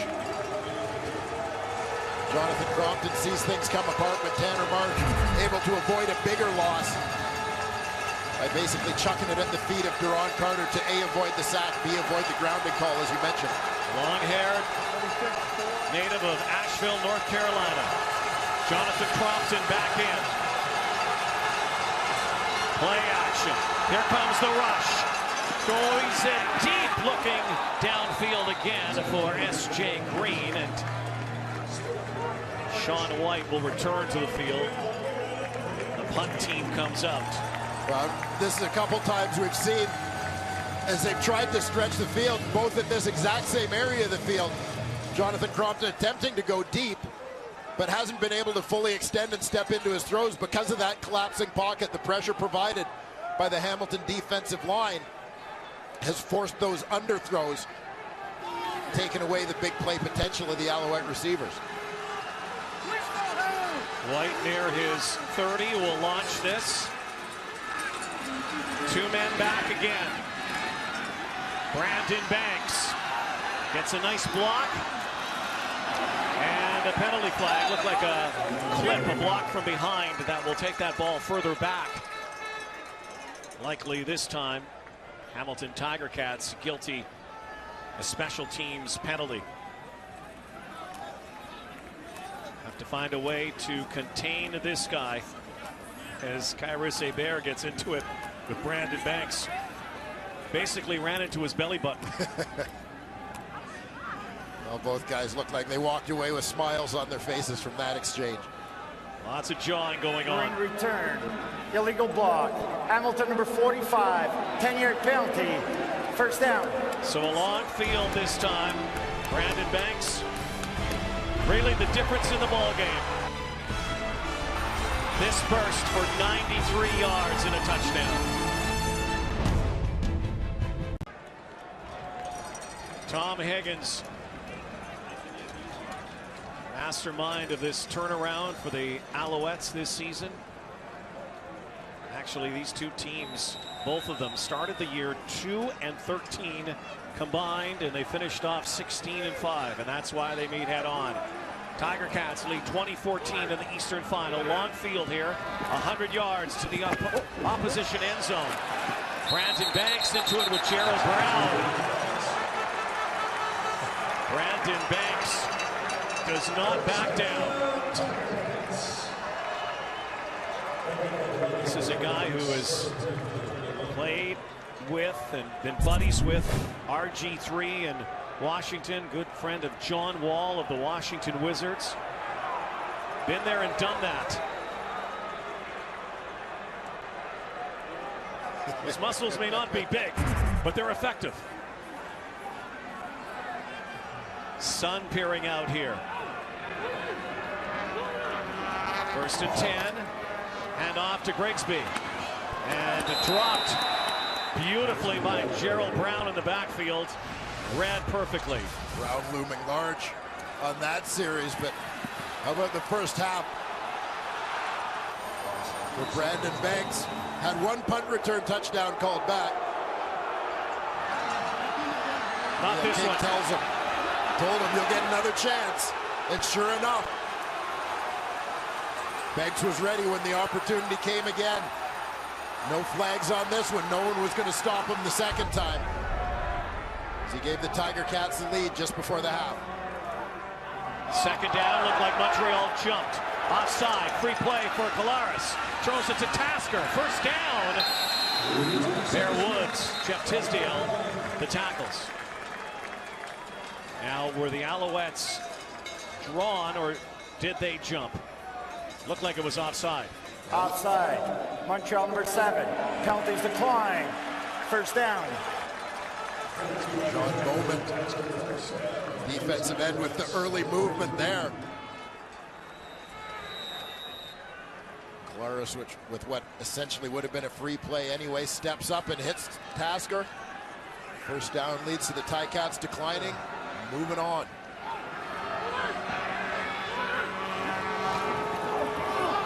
Quick hitter, far side, can't find Samuel Giguère. First time he looked to the former Sherbrooke star.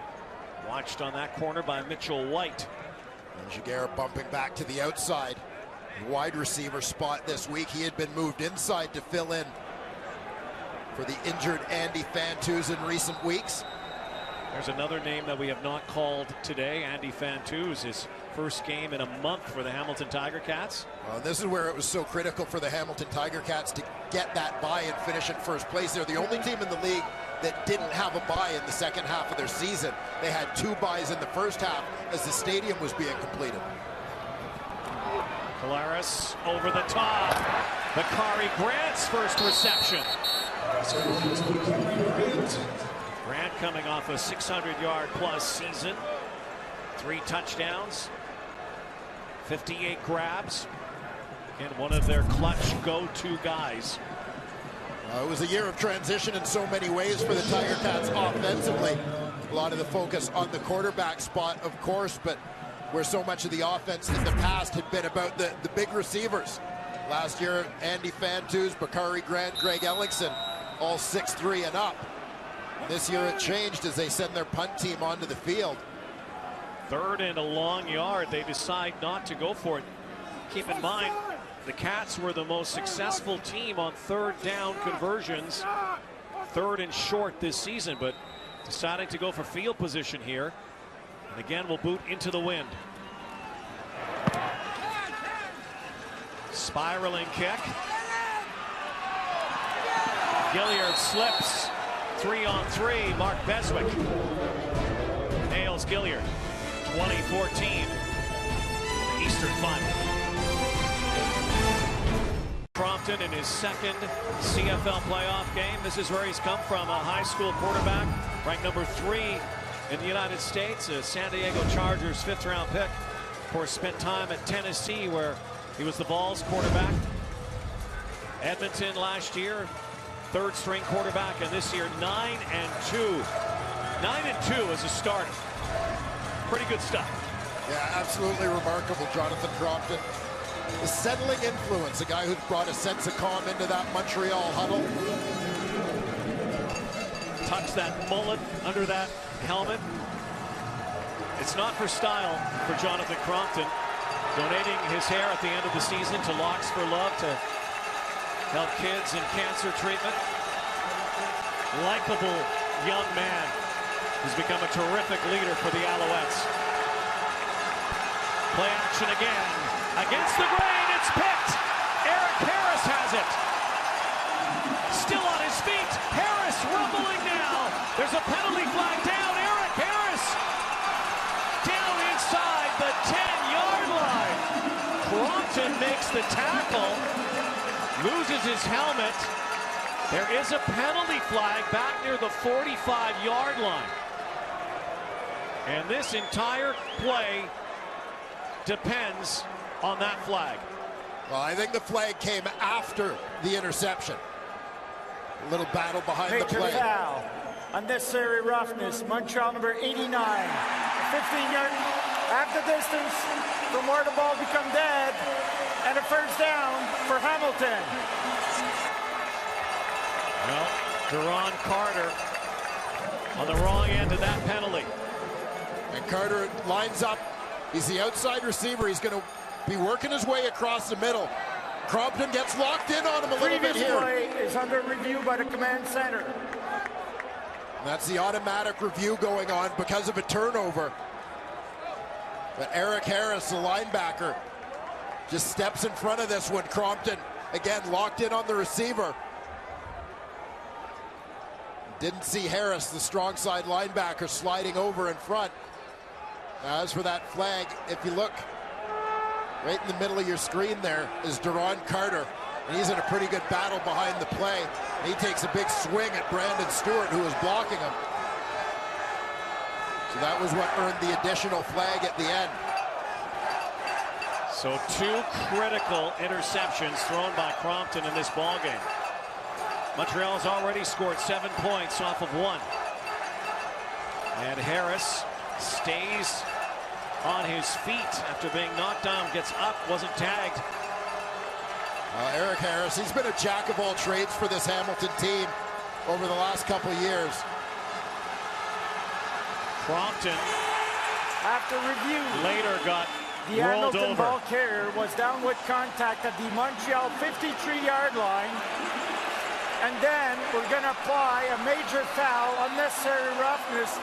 Montreal number 89, a 15-yard penalty enforced from the 53-yard line, and a first down for Hamilton. So very different call now. They're saying that Harris was down by contact.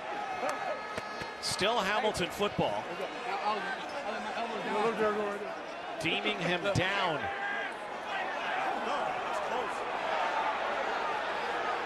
Deron Carter's got to maintain some composure in this ball game.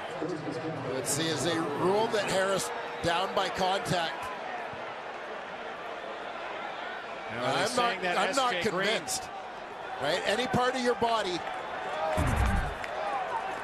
It looked like his hand and wrist were touching, not an elbow or forearm. Brandon Banks, the high hurdle. And into some Canadian beef on the sideline. Well, Brandon Banks has been the spark plug, energizing this Hamilton Tigercat offense. A high hurdle there, just another clip for the highlight reel for number 16.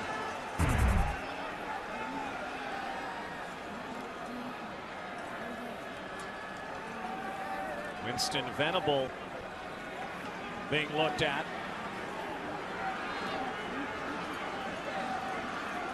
Despite the turnover, if the Alouettes can hold here, this can turn out a lot better than it was looking for a while. It would have been first and goal inside the 5-yard line. Marc-Olivier Briette is out of this ball game. Early in the ball game, a collision with Luke Tasker, so they're missing their starting free safety.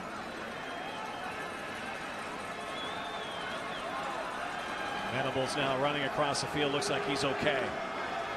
With medical attention going out, he'll have to be out of the lineup for 3 plays. So it may limit the packages they can use a little bit, but they do have some depth with Abear and Cox playing those outside linebacker spots, but they won't be able to obviously get the extra cover linebacker on the field without Venable.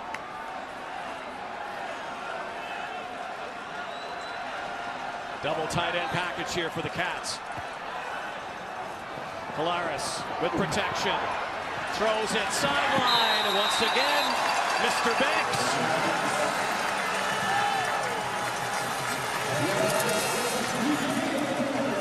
You know, if Brandon Banks wasn't a football player, he'd be a heck of a mind. Well, he's getting the crowd into it, that's for sure.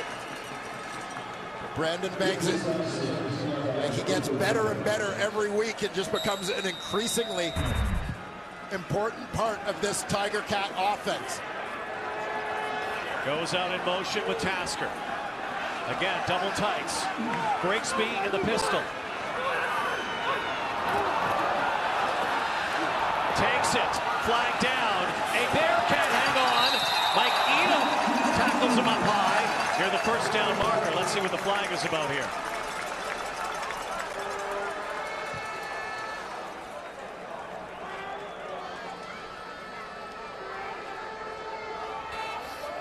Offside.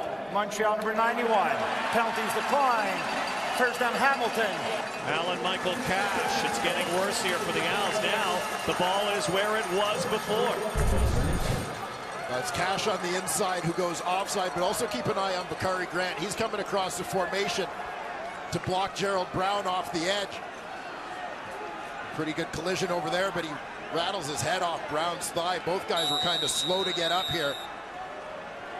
We'll keep an eye on Bakari Grant in that offensive formation. Keep in mind, a very good Montreal defense in this area this season. Tough to break. Collaros stood up, brought down. When they tighten the screws inside that 5-yard line, the Alouettes are as good as any defense in this league. They sure are a tough physical bunch. You see all the flow was going to the left side. The receivers all blocked there. The line pulled that way. And it's basically Zach Collaros going solo in the middle. Late substitutions now jogging onto the field for the Owls. Have to line up quickly. Second and goal. Collaros again. Pistol formation with Grigsby. The hand to Grigsby. Touchdown, Grigsby.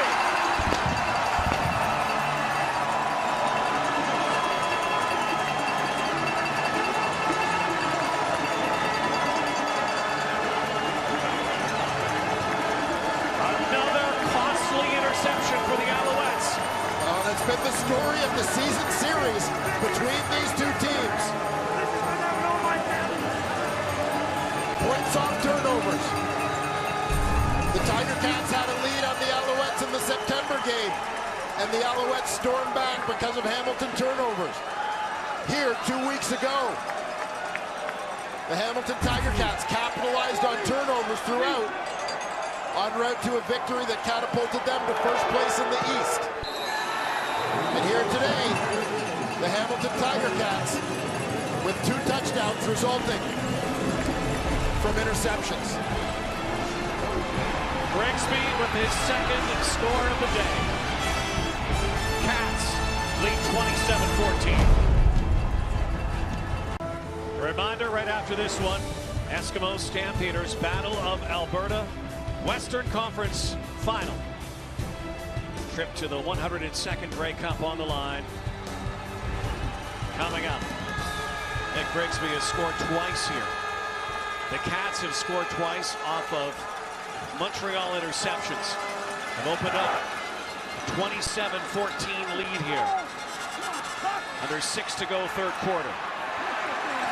Bouncing back now is Dominic Ellis. Lost yardage on this return.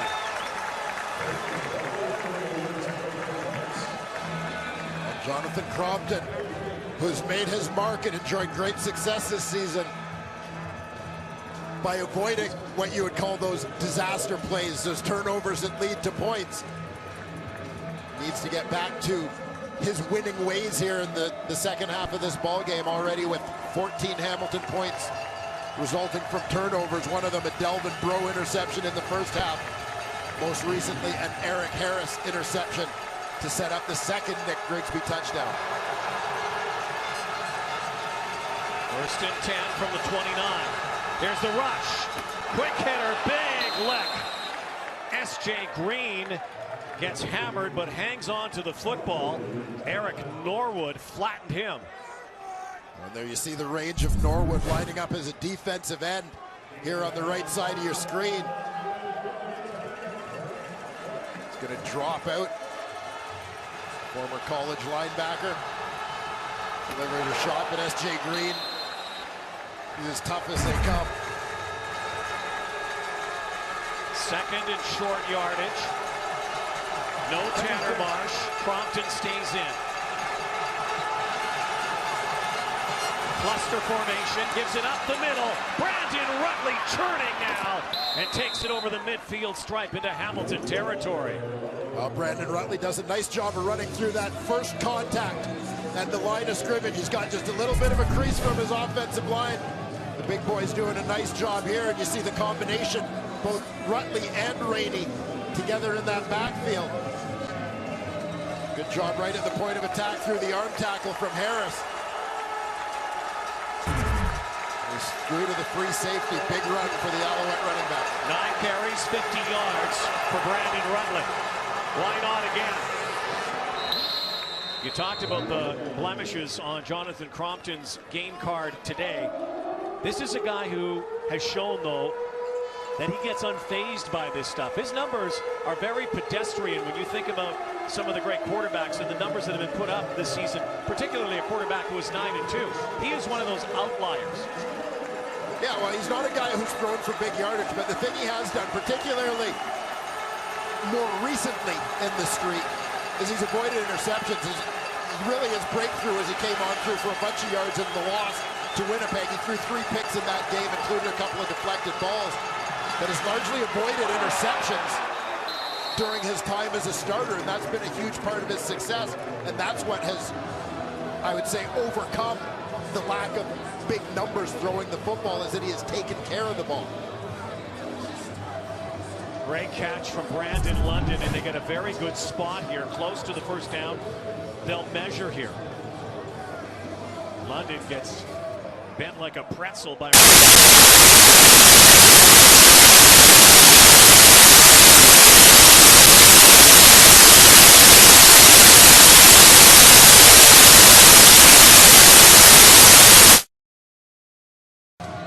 Gone his way, an objectionable conduct, a roughing call, but also a DPI that did go the Owls' way.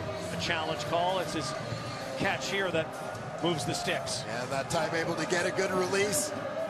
There's a situation where Delvin Breaux, who's so adept with the jam at the line of scrimmage, wasn't able to get hands on Duron Carter.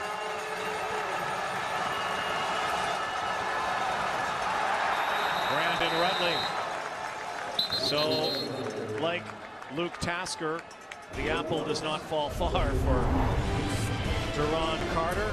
His dad, no, he's pretty good. Pro Football Hall of Famer.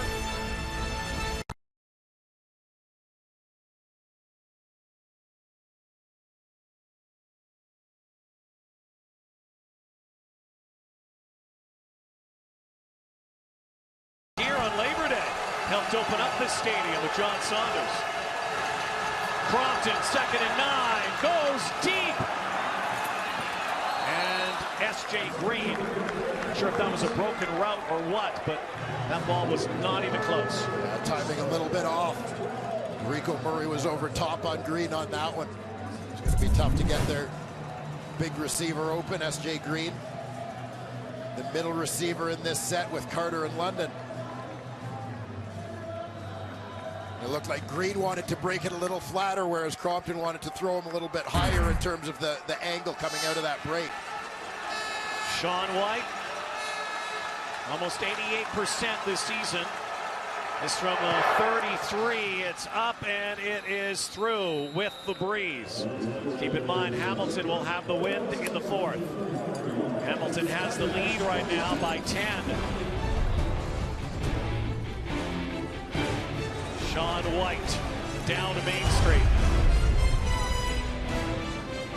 There's two pieces of advice that Steve Tasker gave his son Luke Tasker. One, tighten up your chin strap real tight because you don't want your helmet to come off when you're going into contact. And 2, think of contact as a reminder of the privilege to play the game. And that's what Tasker told us yesterday.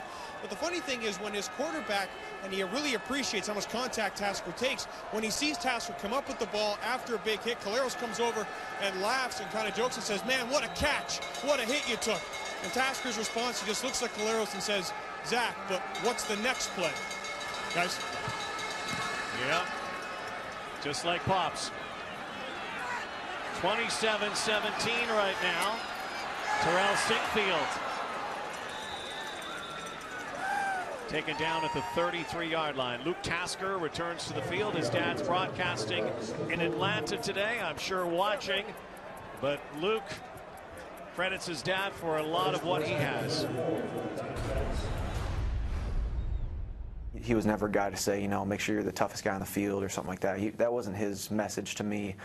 But it took one play of watching him play the game to understand what he thought of physicality, and it was his game, you know. And he was smaller than I am, and playing on the Bills, and that was something that he was known for.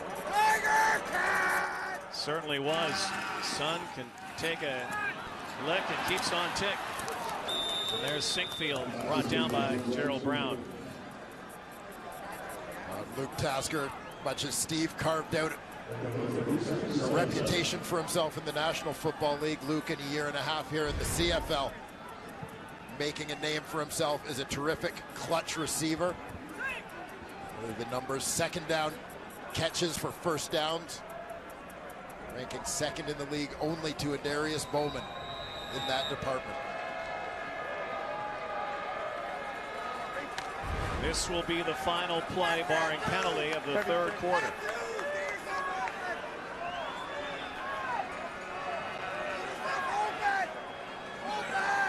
Point Tigercat advantage. Batted down at the line of scrimmage. 15 more minutes, maybe a little more today. Two teams very close, separated by 10 points right now. Hamilton Tigercats 7-3 on the season when leading after 3. Montreal 1-7 when trailing. We'll see how it plays out in the final quarter of the Eastern Final.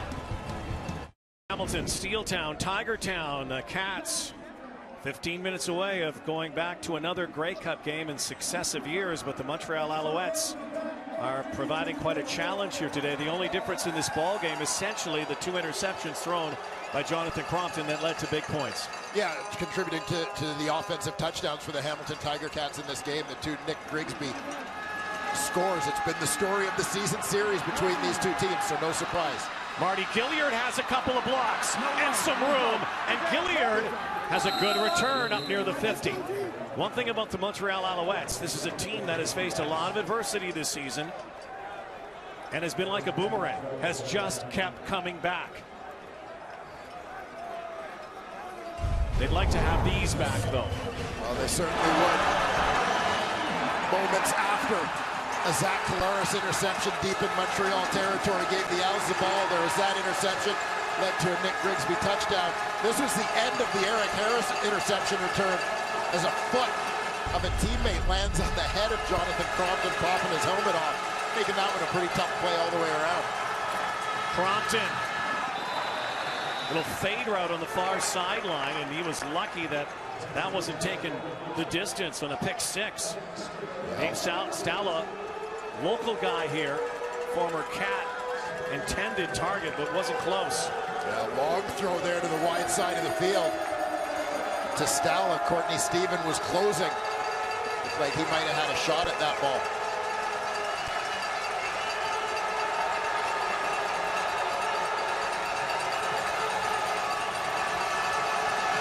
They up the volume here. Crompton, pocket closes, has to scamper, and he's brought down and stripped. The Cats have it. And this might be a good pickpocket here for the Hamilton Tigercats. Crompton was going down, and it looked for a moment as he has been stripped, and right away they throw the challenge flag because the ruling is that Crompton was down. So again, the situation, if the initial ruling were a fumble, then it would be automatically reviewed. But if the ruling is that he's down, the Tigercats would have to challenge to try to get it overturned to have it called a fumble. Lyndon Gadosh in on the play. Very close. Watch now as this ball is out. There it looks. Well, maybe tough not. to tell where Crompton's arm is at that point. Crompton still had a hand on that football as Gadosh was trying to pull it out. This might be a better angle here. Ruling on the field was There's a face mask too. That looked like it was out. Ruling on the field was the ball carrier was downward contact. The play will be reviewed. It was kind of hanging on his elbow, on his forearm. Yeah, it looks like he's starting to lose it. And Gadosh has got a big paw on the football there as they're on their way down. So again, a determination of the exact second. And again, the Tigercats, that face mask can be called. in a review. So Gaydosh, the #1 pick overall last year by the Hamilton Tigercats, the former Calgary Dino, could have another impactful play here. But again, there's the face mask that will also be seen by command.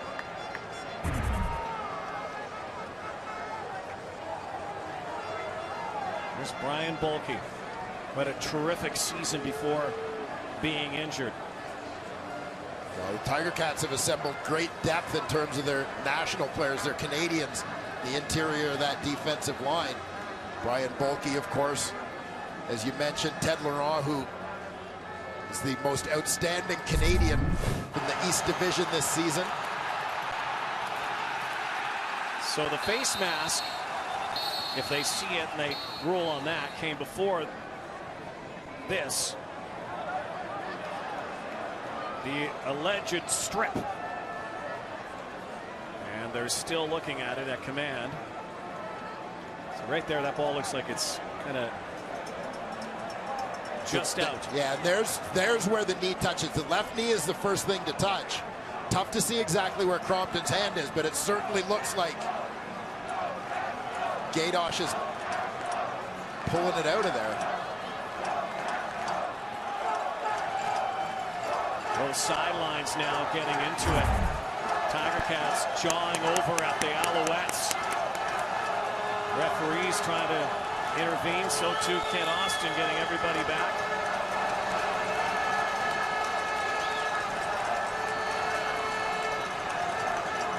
Well, here comes the official verdict. After review, there's not enough video evidence to support that the ball carrier fumbled the ball prior.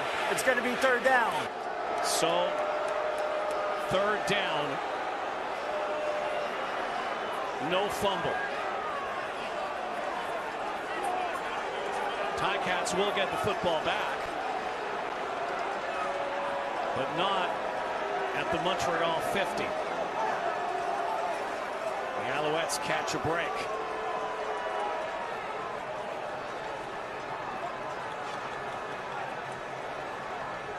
This is one of those situations around midfield where you always want to be aware of the possible fake, but you wonder sometimes if that may not have been communicated that much with the jawing going on back and forth, people worrying more about the review, maybe not expecting the return team to be out here.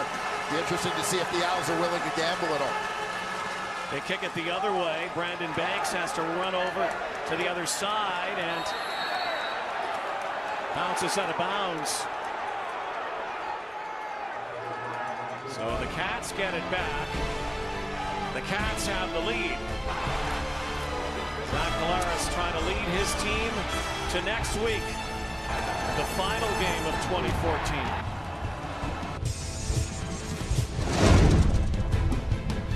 Time to check in on our sack attack today. A sack apiece. This was the regular season sack attack, brought to you by Purolator, tackling hunger across Canada. Both Montreal and Hamilton in the top 4 in the Canadian Football League. Gabriel Napton, Ted Laurent had 9 each during the regular season, each with 1 today for their respective teams. First down, Tigercats. They put it in the hands of Moses Madu. Billy Parker with a tackle up near the 35-yard line. We saw Nick Grigsby a little earlier looking like he might have been getting some medical attention on the sideline. Seeing Moses Madu in to start this series.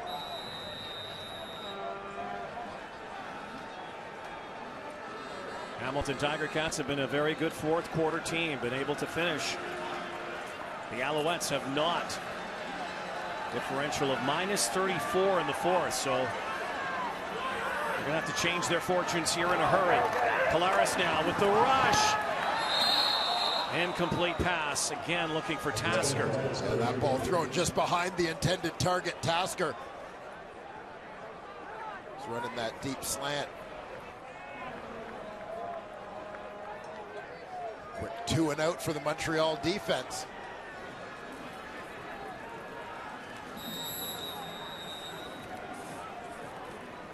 Medlock out again. Marty Gilliard in the sunshine.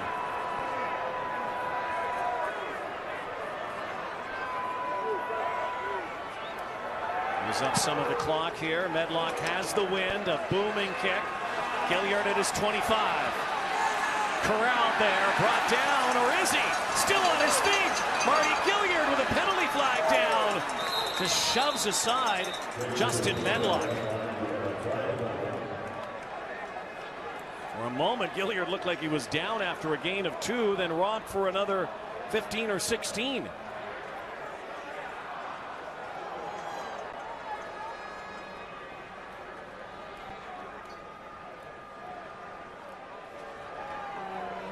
Will this send Montreal back?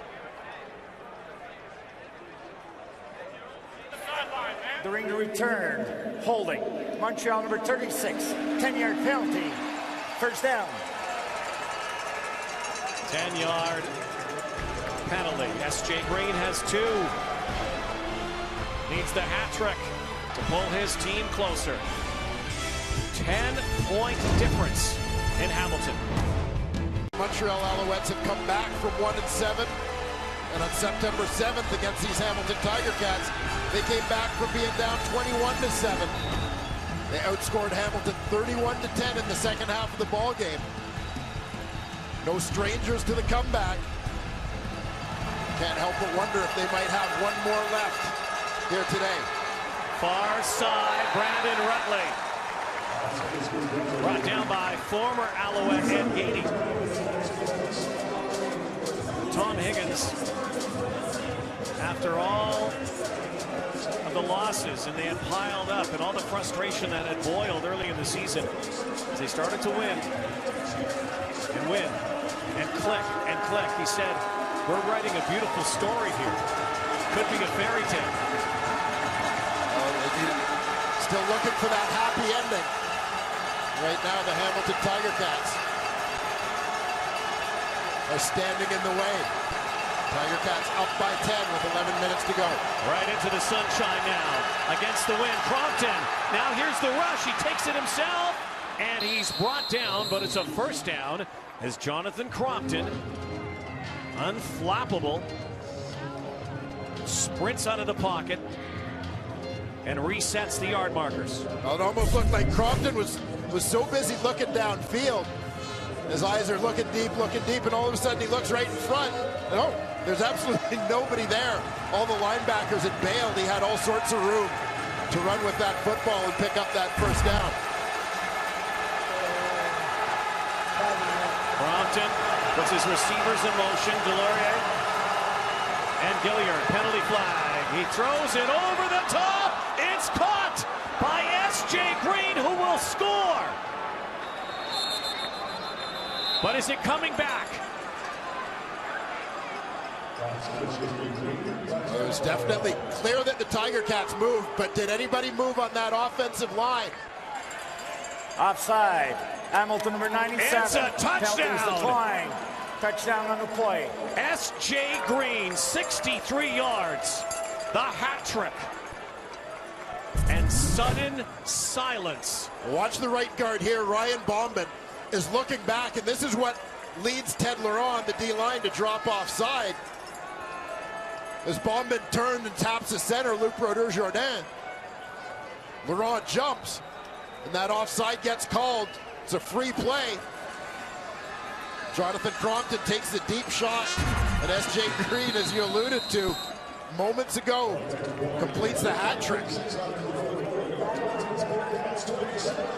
S.J. Green today, 6 catches, 127 yards, and 3 touchdowns. What a playoff game this has become.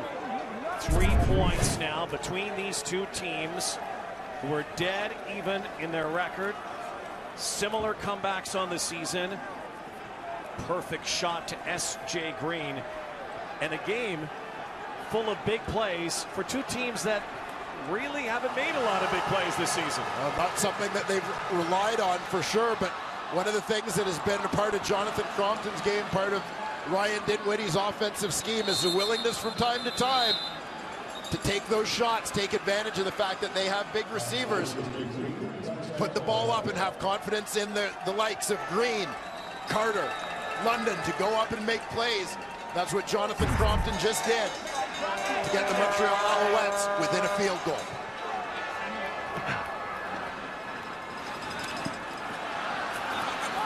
Sickfield behind some blocks, thrown to the turf.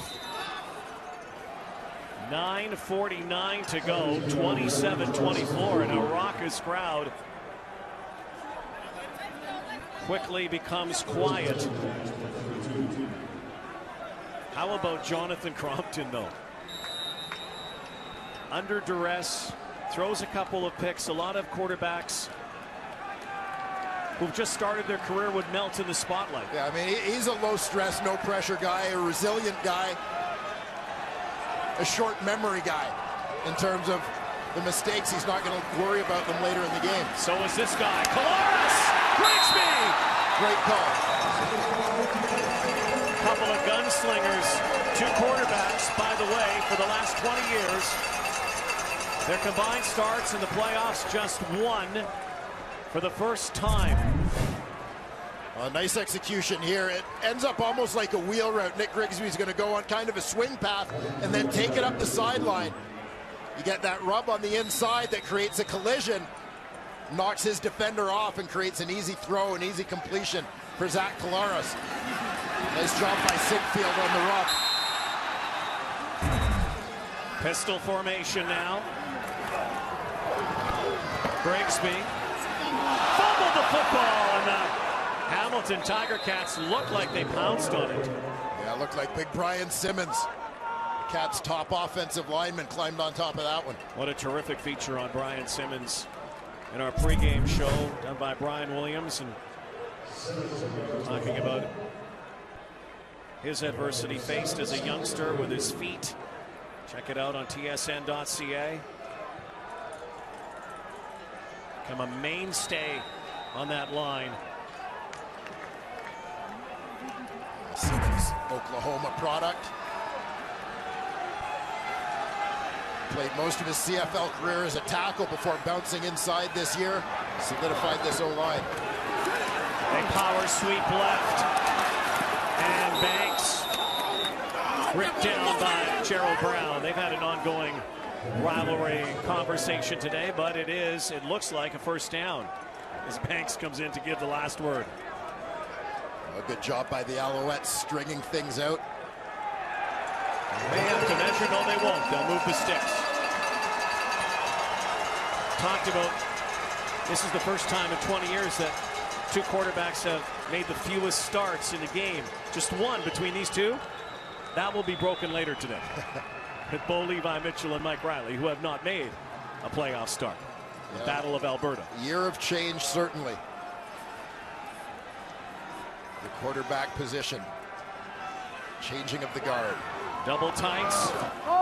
Quick hitter again. Brandon Banks having an outstanding day. Snags it, snares it, takes it out of bounds. 5-yard gain. Banks made that spin after the catch. Spinning away from contact, was hoping to stay in bounds and turn it up. We'll give him 6, as a matter of fact, so it will be 2nd and 4. Hamilton trying to use up a lot of the clock, too. Montreal has not won in Hamilton their last 7 playoff appearances. Dump pass.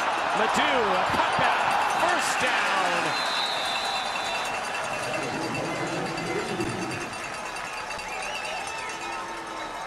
Well, once again, the Tigercats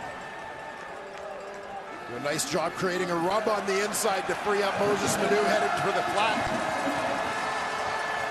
Quick hitter for Zach Collaros to get it in the hands of his running back, who picks up that first down.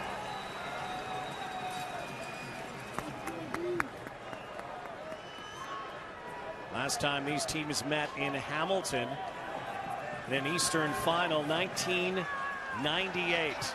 memorable finish. Cats won that day too. Collaros throws out of bounds. Face some heat again. And John Bowman not fooled by the play action there. The fake toss out to the wide side to Madu, and then the bootleg into the boundary by Collaros. But John Bowman, veteran defensive end out of Wingate, maintaining those contained responsibilities on the backside, making life difficult for the Tigercat QB. Nick Grigsby checks in to the huddle. 2nd and 10. 6 minutes to go, 4th quarter.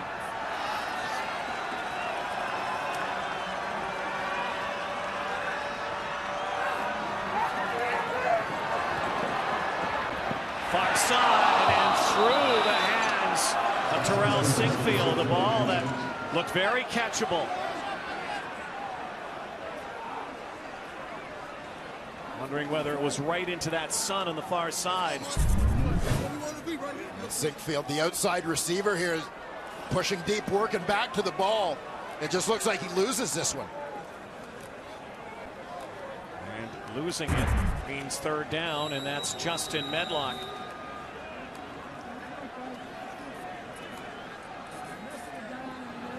So we'll come outside the 40-yard line. 42-yarder. 2 for 2 today. This would stretch the lead to 6. Kick is up with the wind, and it is good.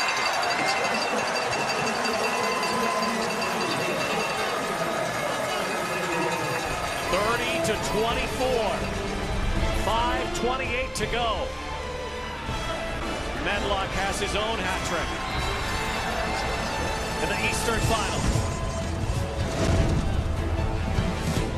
The CFL playoffs on TSN are brought to you by GMC. We are professional grade. Rod Black, Dwayne Ford, Matthew Shinetti, Brian Williams, our entire crew here. Tim Hortons Field in Hamilton, headed for a finish here in the Eastern Final. Crowd cranks it up. Crompton off to Deron Carter, nowhere to roam.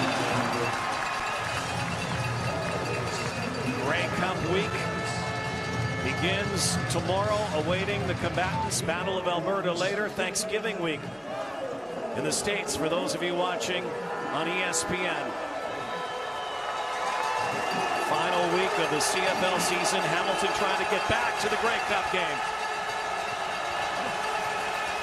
Crushed last year in Regina.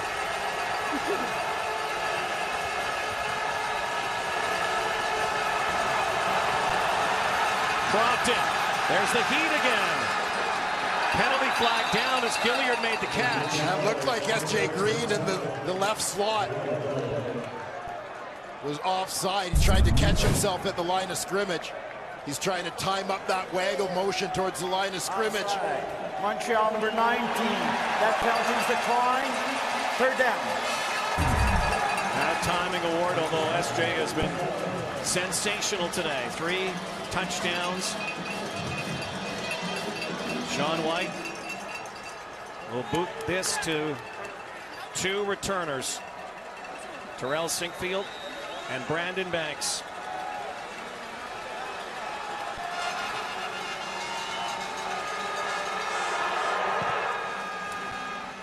Good kick into the wind. It's Banks. Stutter step. Another. Shakes one.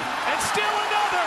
No way. Brandon Banks down the sideline. There he goes. Look out. Not again. It's a touchdown.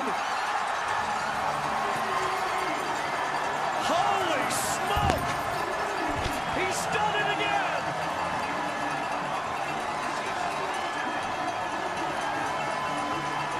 Ladies and gentlemen, welcome to the Brandon Banks Show.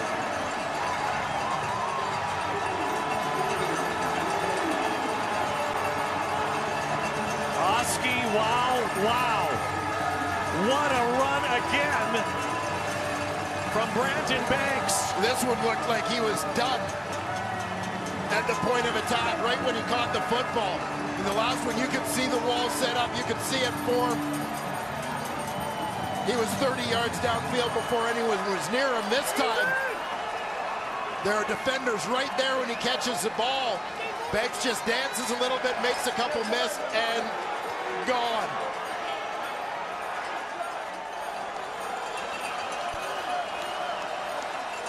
Well, it's essentially a 2-touchdown game. And guess who has 2 touchdown returns? They've had a lot of great returners in this city. This guy has become a superhero. He emerges from the crowd, surrounded by returners. You try to set up that net of cover guys. They had the net set up, and Banks made the great escape. And Jeff Reinbold knows he's gone. Absolutely amazing. Absolutely amazing. I don't think it's not special for Jeff Reinbold, who a couple years ago was the defensive coordinator of these Montreal Alouettes. Oh, wake up all day. Brandon Banks, 6 punt returns today, 225 yards, 2 touchdowns. Speedy B, crazy legs, whatever you call him.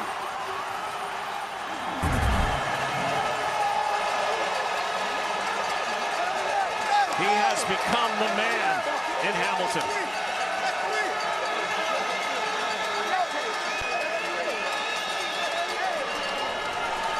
So now the Alouettes face even more adversity.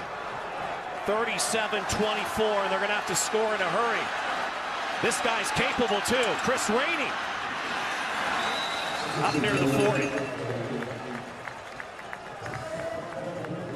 Well, the Brandon Banks show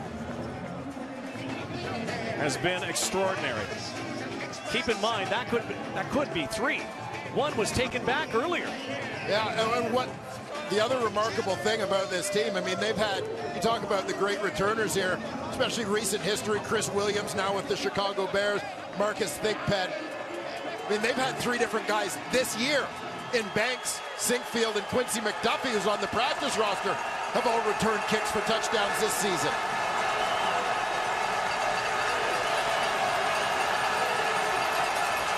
Crompton goes over the top.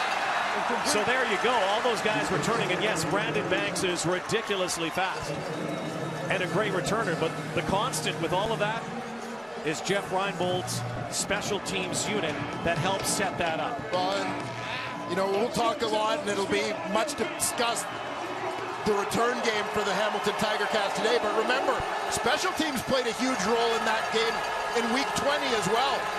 There was a fumble recovery by their punt unit, an onside punt that they recovered. Penalty flags, holding. This is coming back. Eric Delorier up near the 50. That extra time that was afforded to Jonathan Crompton because of his lineman had the clutches on. And so, after Brandon Banks ignites. Holding. Montreal number 59. 10-yard penalty. Still second down. Brandon Banks ignites this place, this city again. We have the 3-minute warning. 3 minutes away. The Hamilton Tigercats can race to Vancouver for the 102nd Grey Cup game.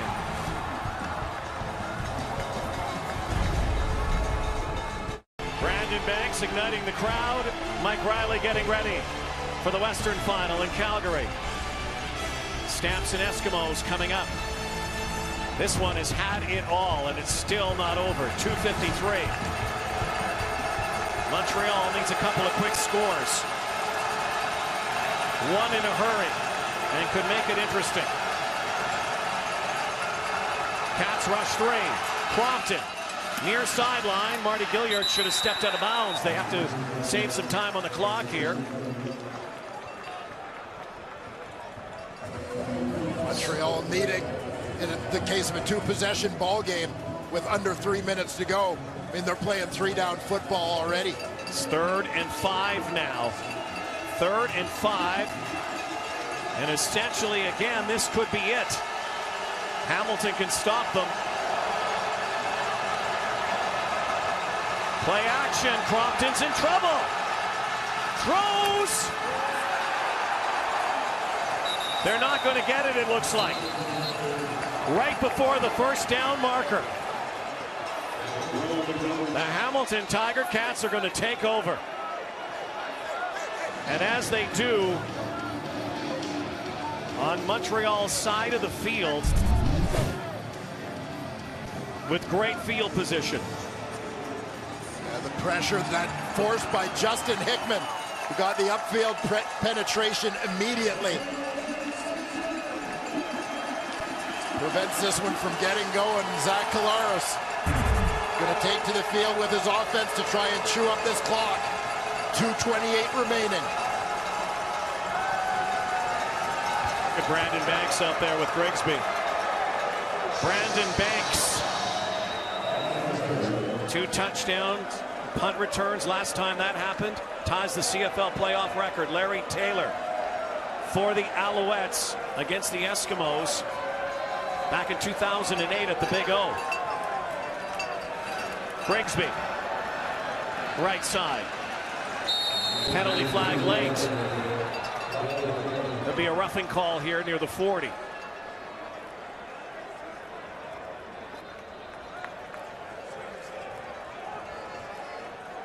Kent Austin, 2:21 away from taking his team back to the Grey Cup game.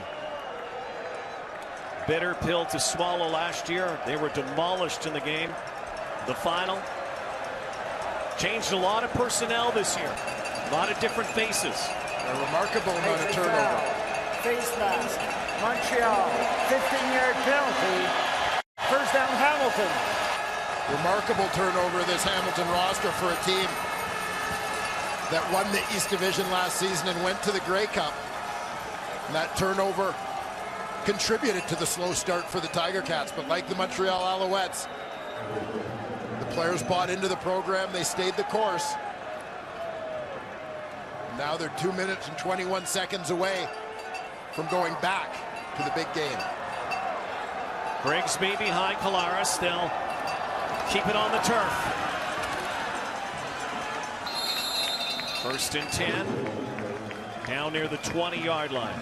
And as you dissect this ball game from a Montreal perspective, 2 touchdowns given up on special teams, 2 touchdowns resulting directly from offensive turnovers. You can't really fault the Montreal defense in this ball game.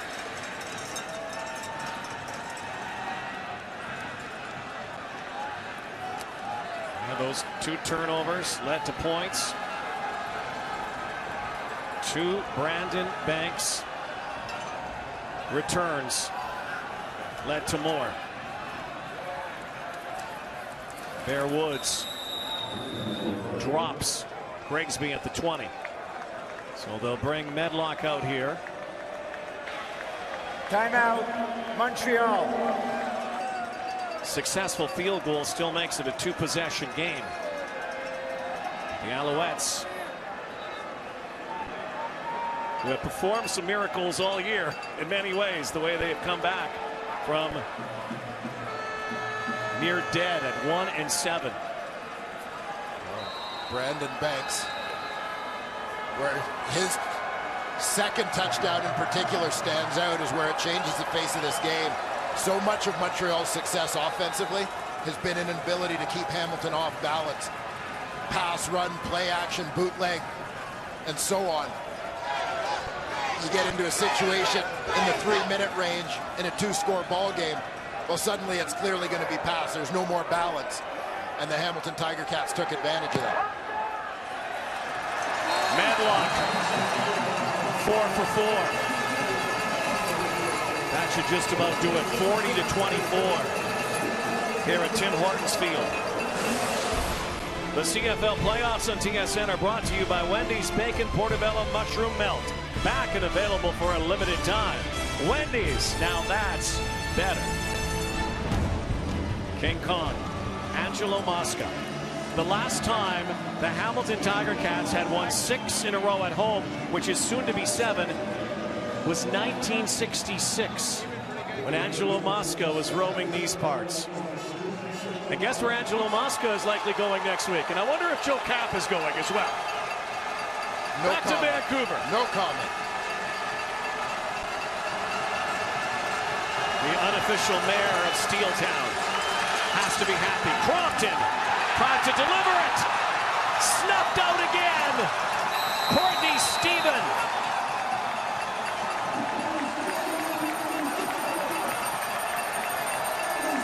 Book your tickets, Hamilton. You're going to Vancouver.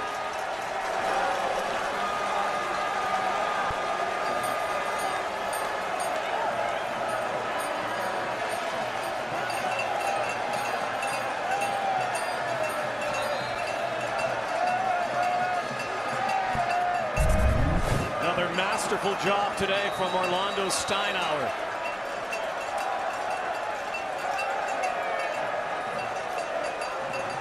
You know, you look at the Cats. Last time they won the Grey Cup was 1999. The year before, they went to the Grey Cup in '98 and lost. And learned something in '98 that helped them in '99. Well, one step closer. One more game to play.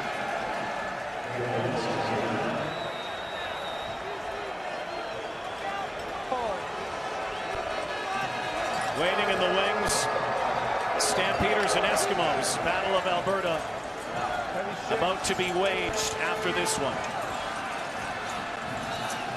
They'll keep this on the ground. Let the time tick out. Nick Grigsby.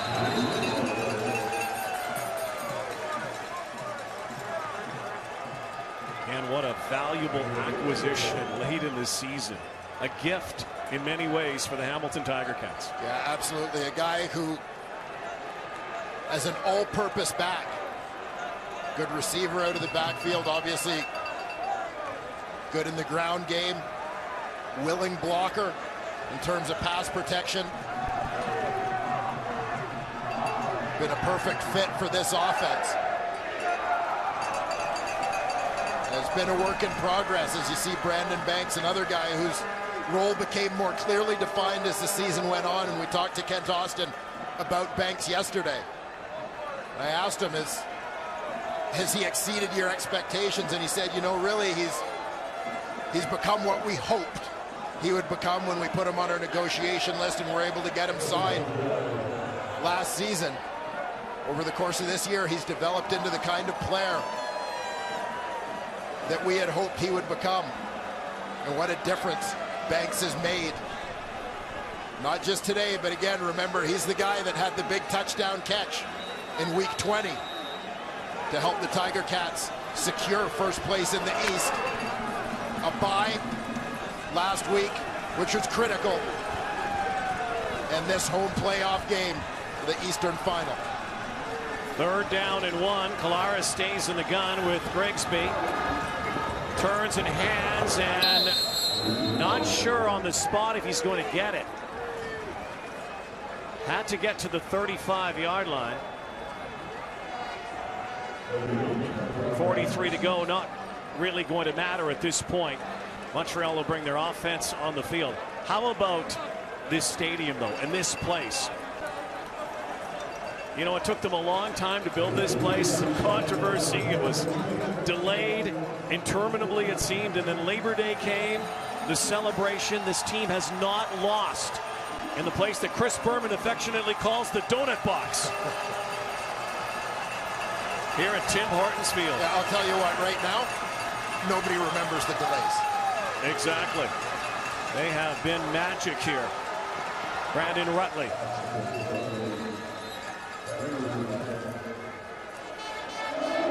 Last time they won an Eastern Division final was in this neighborhood, just not in this stadium, at Iberwin. Ozzie, Paul Dallas Baldiston picked a last-second field goal in '98.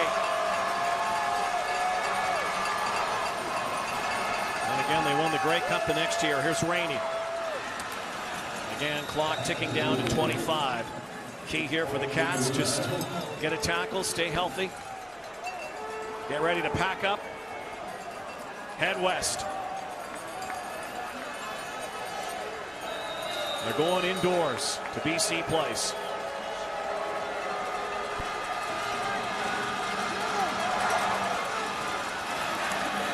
Down to 15. Clock will tick down. Simone Lawrence in on the tackle. This will be a nice birthday present for his mom, by the way. We want to say happy birthday to Amanda, watching an Upper Darby, Philadelphia area. Time ticks down some more here. Maybe time for one more. For the Montreal Alouettes, a remarkable, amazing ride. 1-7 to 9-9 to the Eastern Final. Hamilton Tigercats 1-6. A Tigercat turnaround. Crompton airs it out, end zone. That's it. The Cats, on an incredible ride, have come all the way back and will go back to the Grey Cup.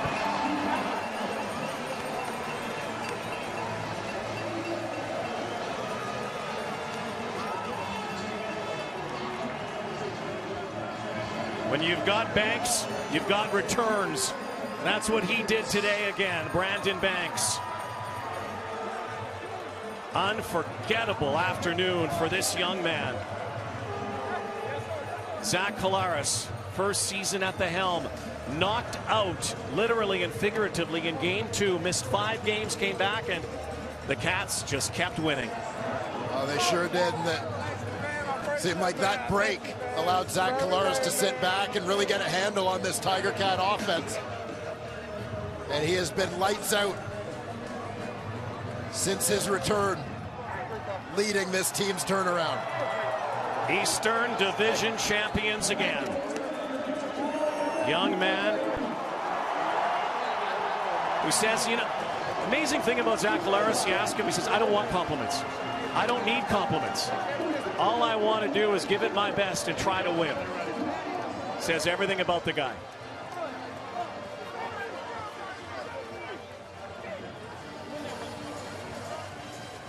S.J. Green, one-on-one. The Alouettes said they would win. Bulletin board material. They could not come through on their promise. Came close, though, especially into that fourth quarter. Nick Grigsby, we'll see him next week. Amazing turnaround for these Cats, especially Zach Collaros as well. He's with Matthew Shinetti. Give us a sec, Rod. As you can tell, lots of energy here. Zach, first, you have to tell me what was going through your mind as you're watching Brandon Banks run down the sidelines into the end zone. Look at that guy. I don't even know. He does so much for us offensively and in special teams, obviously. You know, he had 3 punt returns today. You know, they kept him in the game for a little bit, but I don't even know what to say about Speedy B, man. He's the most electrifying player in the league. I hope we keep him here. You and I spoke in the offseason when you were making your decision whether to go here or Winnipeg. You said you wanted to be here because this was a team that you knew could go to a championship. Yep. You're going to the Grey Cup. How does that feel? It feels awesome. It feels great. We still got one more to go. we still got one more to go, and we're excited for the opportunity whoever we play. You were talking. How good, though, does this victory feel to be the champs of the East? It feels great. I could be a real asshole right now. I got respect for those guys over there. You know, they're a good football team, a good defense, and you know, one day I'll tell you how I really feel about all of it. You know. Thanks, Zach. Yeah, thanks, brother. All right. Our microphone did not go out at the right time, apparently. We apologize for that, but Zach Collaros caught up in the emotion of the moment, I am sure.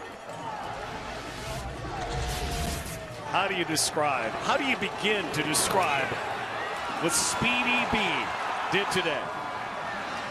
In a word, impact. Brandon Banks is an impact player. He is a game changer.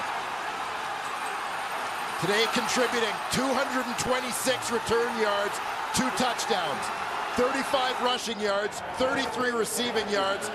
For those of you who aren't math majors, that's 294 total yards. Yeah, that's about 2 yards a pound from Brandon Banks. Well, Speedy B, he's hard to catch, but Matthew Shinetti has caught up with him. Speedy, you have to tell me, do you have any other speed but just blazing fast? I don't, man. I'm just out here trying to make plays for my team. The other 11 guys help me out to do what I do. I'm just happy we was able to get to the Grey Cup and go back, man. This guy right here. When we were in Guelph last year, when you were signed by the Ticats, you said, making plays is what I do. Have you reached that point where you feel like the most electrifying player in this league? I definitely do. I mean, I got all the self-confidence. There's a lot of guys that's electrifying this league. But me personally, I just got a lot of self-confidence. Every time I get the ball in the hand, I just want to score so bad. And it's working out for me, so I'm just happy to be here. So much talk about Montreal's comeback this year. You guys were 1-6 and then 2-7. Did you believe you could get to the Grey Cup? Of course, the whole time. I mean, with the story we had last year coming in, the guys had the same type of story. And then you got a coach with Coach Austin Kent. He's a great coach, keep us going every day. So we just got better every day and just stuck to our plan and got better each game and won. Back at the Grey Cup, man. You ready to speed into BC place? I'm ready to speed into BC place, not in the cold. So we back in the Grey Cup, and it's going to be a show. Thanks, Brent. Thank you. Brandon Banks, former Washington Redskin. The Cats ready to accept that Eastern Division trophy for the second straight year. Quite a win here. A game that was very close into that fourth quarter. Really decided by special teams. One guy, Brandon Banks, broke it open. Incredibly. They'll talk about this day from that guy for a long, long time. There's Coach Austin. We're ready for the presentation. Let's go down to Tim Hortons Field, and here's Brian Williams.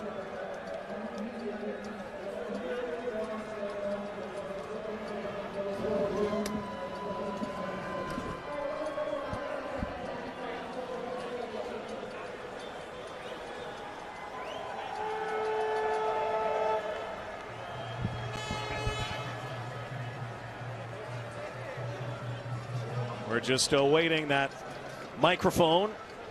Brian's mic down below, and we'll reboot here in a moment. All the people in Ohio, people watching Cincinnati. Bearcat turned Tigercat could become a Grey Cup champion. Yes.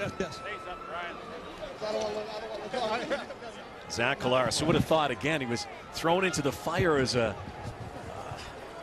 apprentice to Ricky Ray down the road in Toronto last week. And that's kind of when we had a feeling something good was going to happen with this young man. Immediately effective. And here in his first full year as a starter, he's taken his team to the Cup.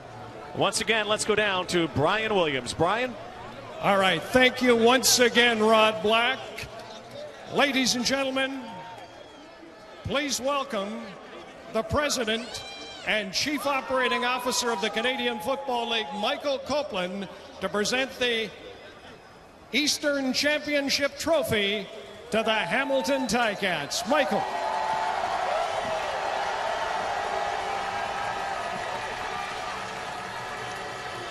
On behalf of the Canadian Football League and our Board of Governors, it's my pleasure to present the 2014 East Division Championship Trophy and a trip to the Grey Cup to Tigertown and your Hamilton Tigercats. Congratulations.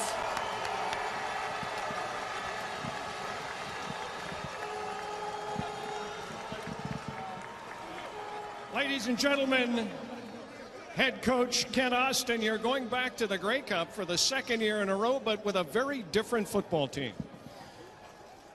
A great football team. It's just, I could speak for the rest of the staff. the whole organization to coach these guys is a huge privilege. Just an unbelievable group of guys that just showed complete resilience the whole year. And thank you so much for the fans today. What a difference y'all made. Thank you. I mean that. Yeah. You were second guessed at the beginning of the season when you released a veteran in Henry Burris and decided to go with Zach Collaros. What did you see in Collaros, and can you talk about his progression from that first game to standing here today? Well, I've said it quite a bit. I mean, Zach is an unbelievable competitor. He's accurate, he's tough, he's a great decision maker. He pays a price in his preparation. He cares about his teammates. He's completely unselfish, and more importantly than anything else, he's a winner. You're a former quarterback. You've won as a quarterback and as a head coach. Is it fair to say that Collaros is the perfect fit for this city? Oh, yeah. He's right in with the personality of this city for sure, and, as well as the rest of our players. Ken Austin, congratulations. Ken Austin and the Hamilton Ticats, Rod, heading to the Grey Cup a week from today at BC Place Stadium in Vancouver as we go back upstairs. Well, Zach Collaros is a part of Hamilton, but they can give the keys to the city to this guy tonight. Brandon Banks. They won't touch that trophy. They want the Grey Cup next week. Tiger Town roars again. They're off to the Grey Cup.